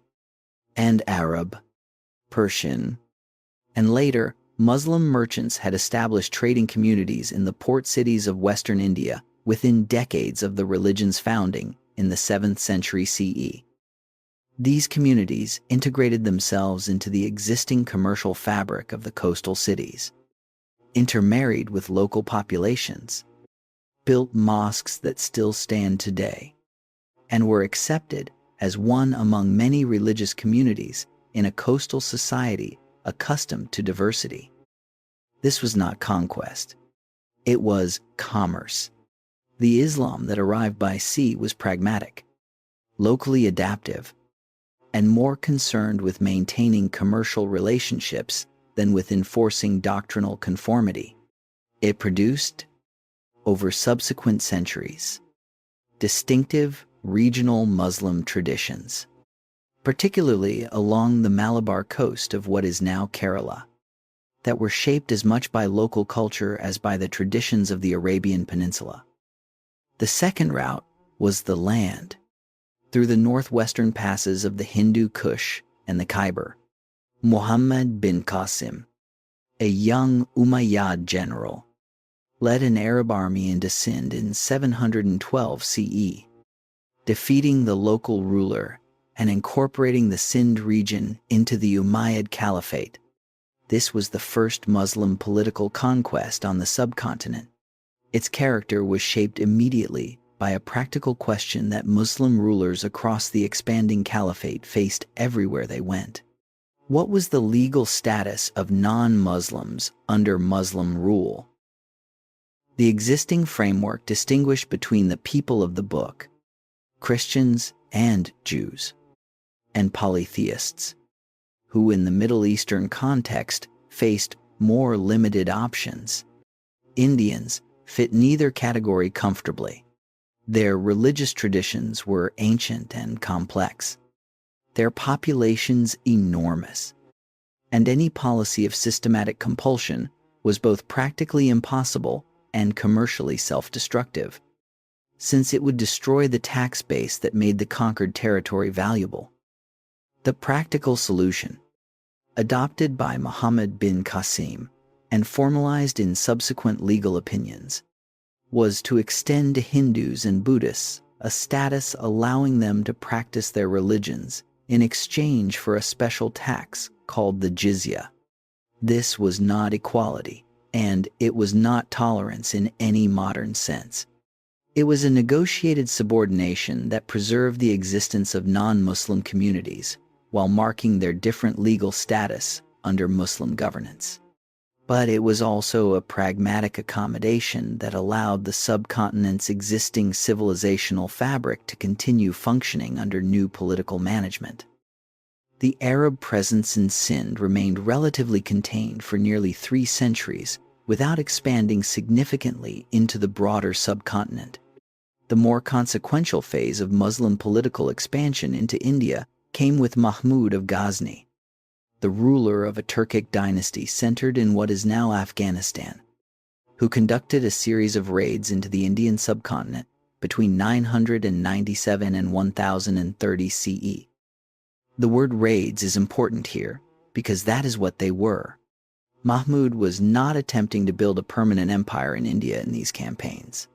He was extracting wealth, primarily from temple treasuries that represented centuries of accumulated royal endowment and devotional offering, to fund his military operations and maintain the magnificent court at Ghazni. The destruction of the temple at Somnath in Gujarat in 1025 CE has become the defining symbol of the trauma of these raids in Indian historical memory, and it has been invoked repeatedly in Indian political discourse for more than a century. The historian Ramila Thapar, in her careful scholarly study of the Somnath episode, traces how the meaning of this event changed across the centuries. Noting that the Persian sources praising Mahmud's campaign were written in a tradition of royal panegyric that routinely exaggerated a ruler's piety and achievement, and that later nationalist accounts, reflecting the event as a decisive civilizational trauma, carry the political concerns of their own time as much as they describe what actually happened. Acknowledging this historiographical complexity does not minimize the real destruction and real suffering the raids caused. It insists that understanding them requires distinguishing between what happened and what different periods have needed them to mean. The transition from raiding to ruling came with the establishment of the Delhi Sultanate in 1196 CE, when Muhammad of Ghor's general Qutb-ud-Din Aibak established permanent Muslim political control over the Gangetic Plain. A Muslim ruling class now governed a Hindu-majority population from a capital at Delhi, drawing on the revenues of the most productive agricultural region in the subcontinent. The 5 dynasties that successively controlled the Delhi Sultanate between 1196 and 1526 CE were different in character and in their relationships with the populations they governed. Some rulers imposed heavy taxation and restrictive policies toward non-Muslims. Others employed Hindu administrators in significant positions and maintained pragmatic relationships with existing local power structures. No single characterization fits the entire 230-year period, which encompassed rulers of very different temperaments, very different political situations, and very different responses to the challenge of governing a religiously diverse population. The Bhakti movement that flourished across northern and southern India from roughly the 7th through the 17th centuries CE represents the most sustained Indian cultural response to this period. Bhakti, meaning devotion, emphasized the direct personal relationship between the devotee and the divine, without the mediating authority of Brahmin priests and without the requirements of caste hierarchy for spiritual access. Its poets and saints crossed boundaries that the official religious and social order maintained.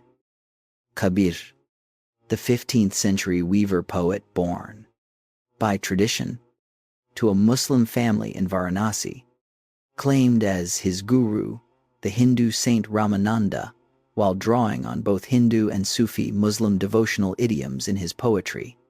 His verses attacked the pretensions of both Brahmin pandits and Muslim mullahs with equal irreverence, insisting that neither ritual observance nor formal religious identity had anything to do with the direct encounter with the divine that was the only thing that mattered.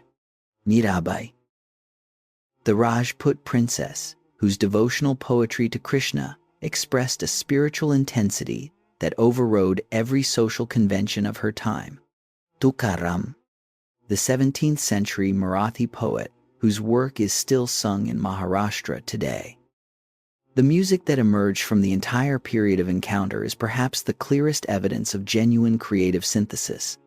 The classical music traditions of North India, with their ragas, their emphasis on improvisation within a rigorous formal structure, and their integration of instruments and vocal styles from both Hindu and Muslim traditions, developed in exactly the courts and cultural spaces where different musical traditions were in sustained contact.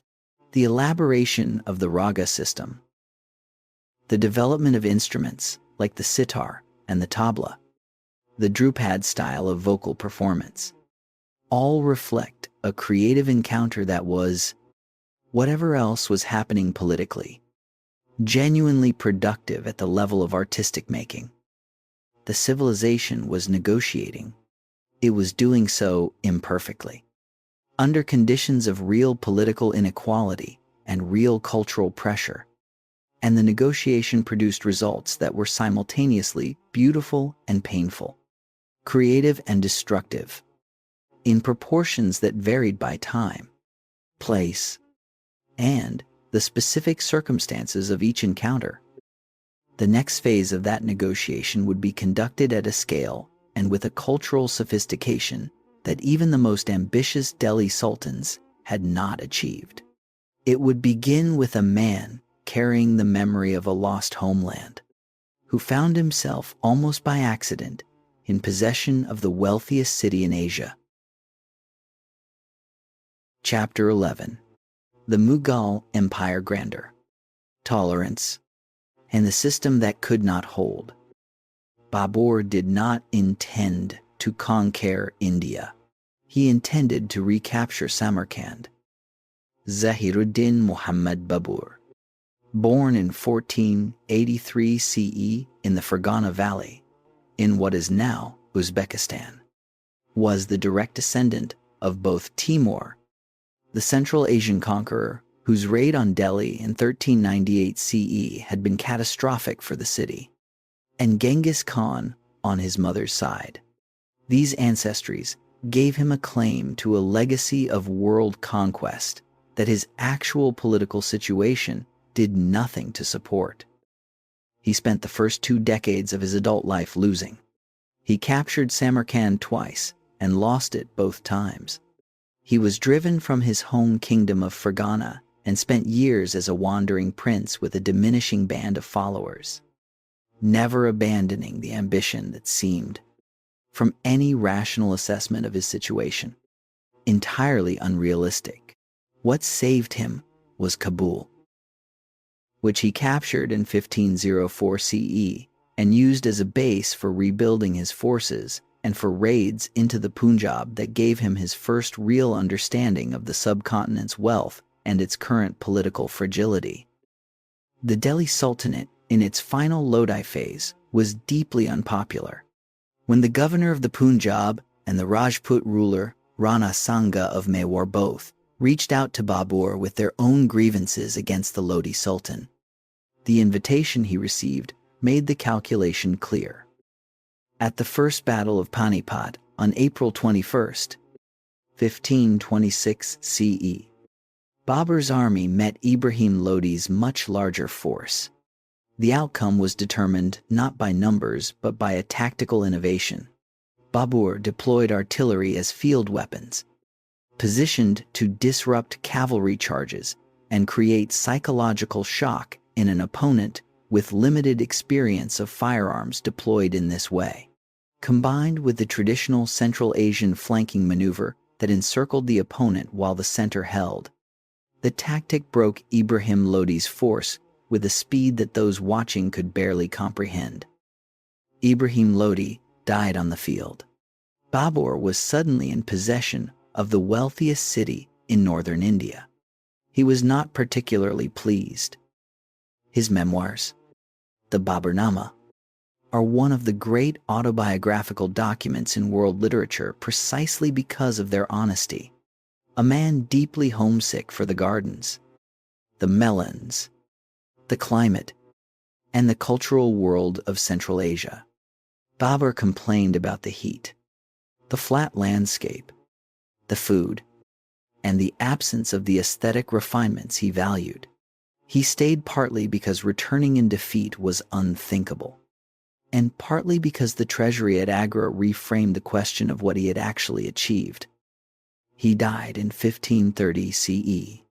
4 years after Panipat, his son Humayun inherited the empire and nearly lost it almost immediately, defeated by the Afghan leader Sher Shah Suri and spending 15 years in exile before recapturing Delhi in 1555 CE. He died the following year. His son was 13 years old.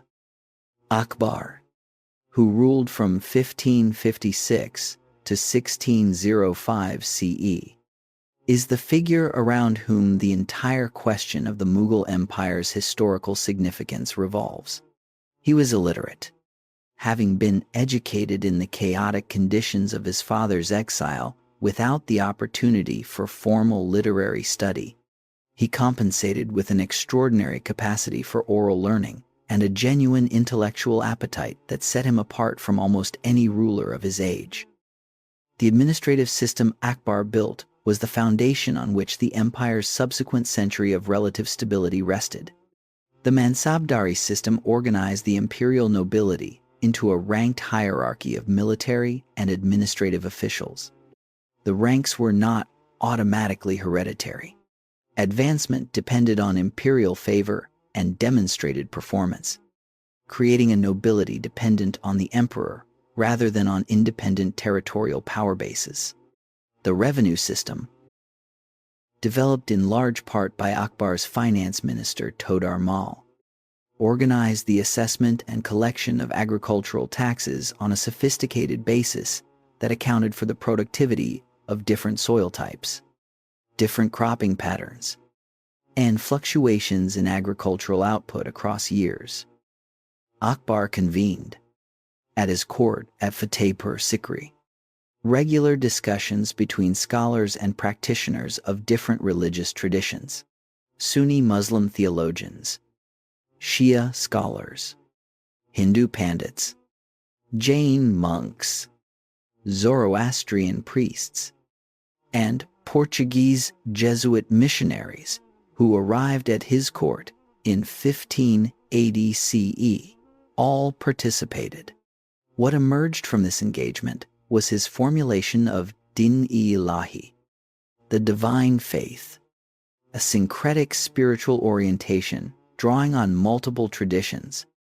Scholars have interpreted it variously as a genuine spiritual vision, as a political strategy for legitimizing rule over a religiously diverse population, and as a reflection of Sufi mystical traditions that emphasize the unity underlying apparent religious diversity. It was probably all three simultaneously. What is clear is that Akbar's orientation had practical consequences. He abolished the jizya. He appointed Hindus to the highest administrative and military positions.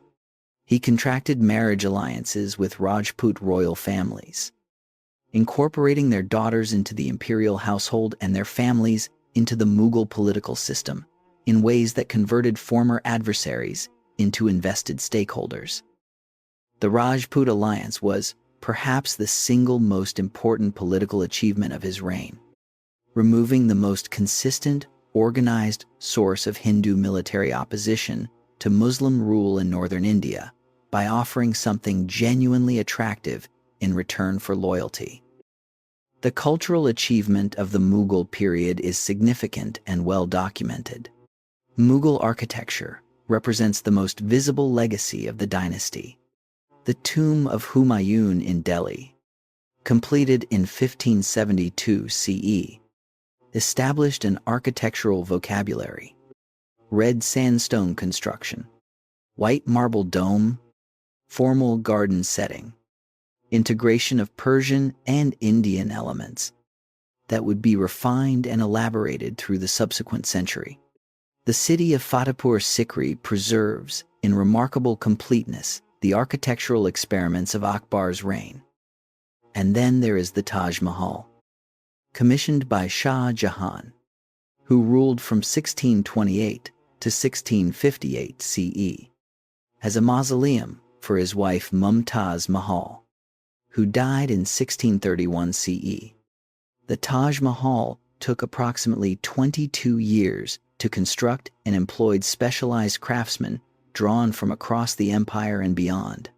The building is the product of design intelligence of the highest order. The way white marble changes color through the day as the light changes, the mathematical precision of its proportions, the relationship between the central dome and the four minarets that frame it, the integration of calligraphic decoration and inlaid stonework into an architectural program of extraordinary coherence.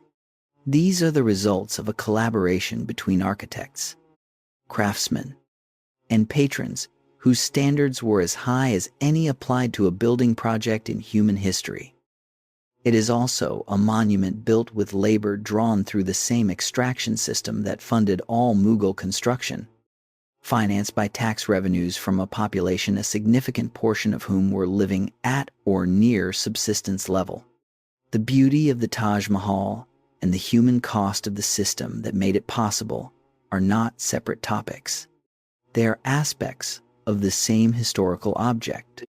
An honest engagement with one requires acknowledging the other. The reign of Aurangzeb, who ruled from 1658 to 1707 CE, after deposing and imprisoning his father, Shah Jahan, represents the most contested figure in Mughal history and in modern Indian political discourse. Aurangzeb was a ruler of formidable competence, whose reign saw the empire reach its maximum territorial extent. incorporating the Deccan kingdoms that previous Mughal emperors had failed to fully subdue. He was also a ruler whose religious policies, including the reimposition of the jizya that Akbar had abolished, and the destruction of certain temples in the context of specific political conflicts, have made him a central figure in contemporary debates about the nature of Mughal rule and its relationship to Hindu experience.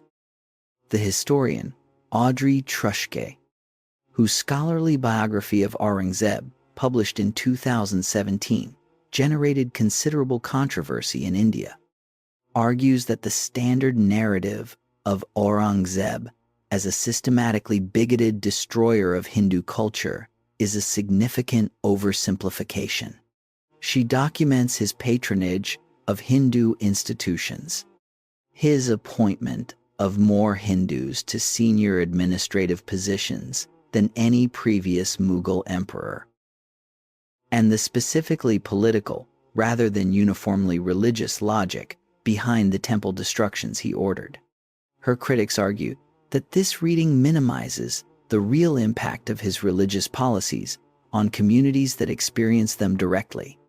Both sides of this scholarly debate are working with the same basic body of evidence and reaching different interpretive conclusions, which is itself a reminder that historical judgment is never simply a matter of locating the right facts.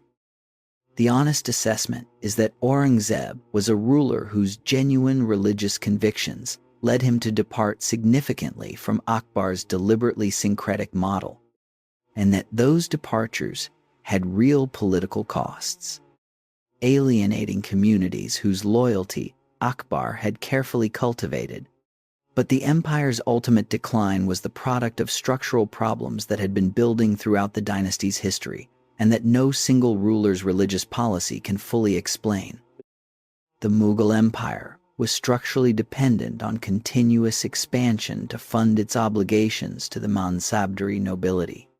When expansion reached its geographic limits, and the revenues from existing territories could not cover the costs of administering an empire that had grown too large to govern efficiently from a single center, the system began to generate deficits that intensified extraction, which intensified resentment, which intensified resistance. The Maratha Confederacy, which emerged in the Deccan under Shivaji in the 1660s CE and expanded dramatically after his death, represented both a military challenge and a political alternative that the Mughal system was not designed to accommodate. By the time Aurangzeb died in 1707 CE, the empire was already fragmenting. His successors presided over a rapid devolution of real power from the imperial center to regional governors and local powers. The British East India Company, present on the Indian coast since 1600 CE as a trading enterprise, was watching this process with the careful attention of an institution that understood that political weakness creates commercial opportunity. What happened next belongs to a different story, but the civilization that Babur, Akbar, Shah Jahan, and their courts had built was not simply waiting to be replaced.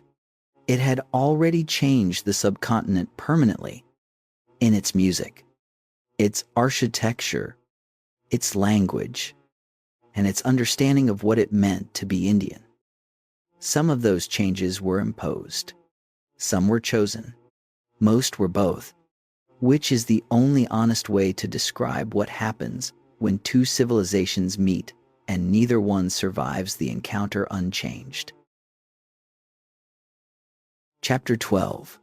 The Edge of the Modern World. Why Ancient India's Story Still Shapes Everything. Start with something concrete. Somewhere in the state of Rajasthan, in northwestern India, there is a bridge built during the Mughal period. It still carries traffic today, not as a museum piece, not as a tourist attraction, as a functioning bridge that people cross every morning on their way to work, under which children play in the dry season.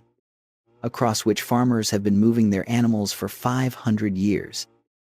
That bridge is an unremarkable version of something that is everywhere in India if you know how to look for it. The ancient and the present are not separate layers here. They are the same layer, worn thin in some places and thick in others, but never fully distinct. This is what makes the story we have been telling different from the story of ancient Egypt or ancient Babylon. Those civilizations are genuinely past. Their languages are dead. Their religious traditions survive only as objects of scholarly study. The people who live where they once flourished carry almost no direct cultural inheritance from what was built there. India is different. And that difference is the most direct answer to the spine question that has been running through this documentary from the opening minutes. Why is ancient India still one of the least understood major civilizations in the world? Partly because the writing system of its oldest urban civilization remains undeciphered. Partly because the political fragmentation that characterized most of its history meant that no single authority ever controlled the entire record. Partly because colonial scholarship distorted the evidence in ways that subsequent scholarship is still correcting. And partly because the civilization is not safely in the past. It is still here, still changing, still being argued about by people with real stakes in how the arguments come out. A civilization that is still alive is harder to understand than one that is safely dead. The questions about ancient India are not just historical questions. They are political questions, identity questions, questions about who gets to claim what inheritance and for what purposes. That is why they remain contested. That is why this story is still unfinished. Now consider what this civilization contributed to the world beyond its borders. The number system you used to read the time this morning. The positional decimal system, in which the value of a digit depends on its position and in which 0 functions as a number in its own right, was developed in the Indian mathematical tradition in the period we have been examining. The Arab mathematician al-Khwarizmi, writing in the 9th century CE, was explicit about the Indian origin of the system he was describing. When Fibonacci introduced the system to European audiences in his Liber Abaci in 1202 CE, he called them Hindu numerals. The decimal number system and the concept of 0 as a number, developed by Aryabhata, Gupta, and their colleagues in the Gangetic Plain, became the foundation of every mathematical operation performed on every digital device in the world today. That is not a cultural pride argument. It is documented intellectual history with a clear transmission record. The concept of ahimsa, nonviolence toward living beings, that originated in the Jain and Buddhist traditions and was elaborated in the broader Hindu philosophical tradition, became the conceptual foundation of one of the most consequential political movements in modern history. Mohandas Gandhi drew explicitly and deliberately on this tradition as the basis for the strategy of nonviolent resistance that he developed first in South Africa and then applied to the Indian independence movement. The success of that strategy influenced nonviolent political movements worldwide. Martin Luther King Jr. acknowledged Gandhi's direct influence on the American civil rights movement, the Solidarity movement in Poland, the Velvet Revolution in Czechoslovakia, the people power movements of the late 20th century. All drew on a tradition of nonviolent political resistance whose modern form was shaped by a man consciously working within a philosophical inheritance that began with Mahavira and the Buddha in the 5th century BCE. From a seed planted in the forests of the Gangetic Plain, a method of political action that changed the 20th century. The agricultural inheritance is equally tangible. Among the earliest evidence for cotton cultivation in the ancient world comes from the Indus region, Black pepper, the spice that drove European maritime exploration, and whose trade routes shaped the political geography of the early modern world, came from the forests of the Malabar coast. Ginger, turmeric, cardamom, the spice tradition that defined luxury consumption in the ancient Mediterranean world and drove the commercial ambitions of Arab, Indian, and eventually European maritime expansion, originated in the forests and fields of the subcontinent. These substances, whose movement across the world's oceans created the economic conditions for European exploration, helped create the conditions for the world we inhabit. That connection runs in a direct line from the spice traders of the Malabar coast to the global trade networks that shaped the modern world. Now sit with the harder parts of the inheritance.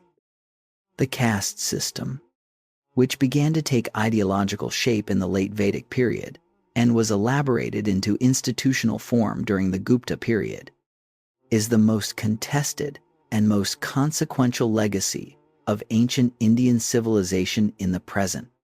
Bhimrao Ramji Ambedkar, the Dalit legal scholar who chaired the drafting committee of India's constitution, was engaged throughout his life in a direct reckoning with this ancient inheritance.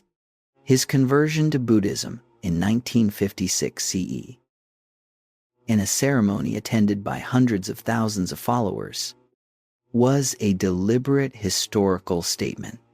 It was a return to the tradition that the 5th century BCE reformers had built precisely as an alternative to the social hierarchy that the Brahminical tradition had constructed and that the Gupta period had codified into law.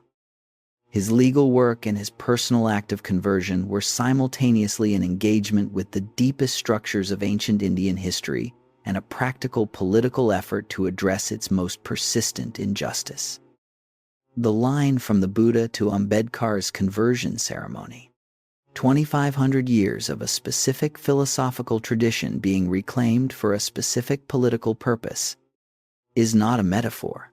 It is a traceable historical connection, and it tells you something important about what it means for a civilization to still be alive. The past is not decoration. It is a resource, a weapon, a burden, and, sometimes, a liberation, depending on who is holding it and for what purpose. The Indus script remains undeciphered. Roughly 4,000 inscribed Indus objects survive in collections around the world, and no one alive can read them with scholarly confidence.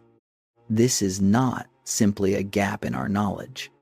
It is an active field of research in which new computational methods, new archaeological discoveries, and new comparative linguistic work are producing results that move the field forward.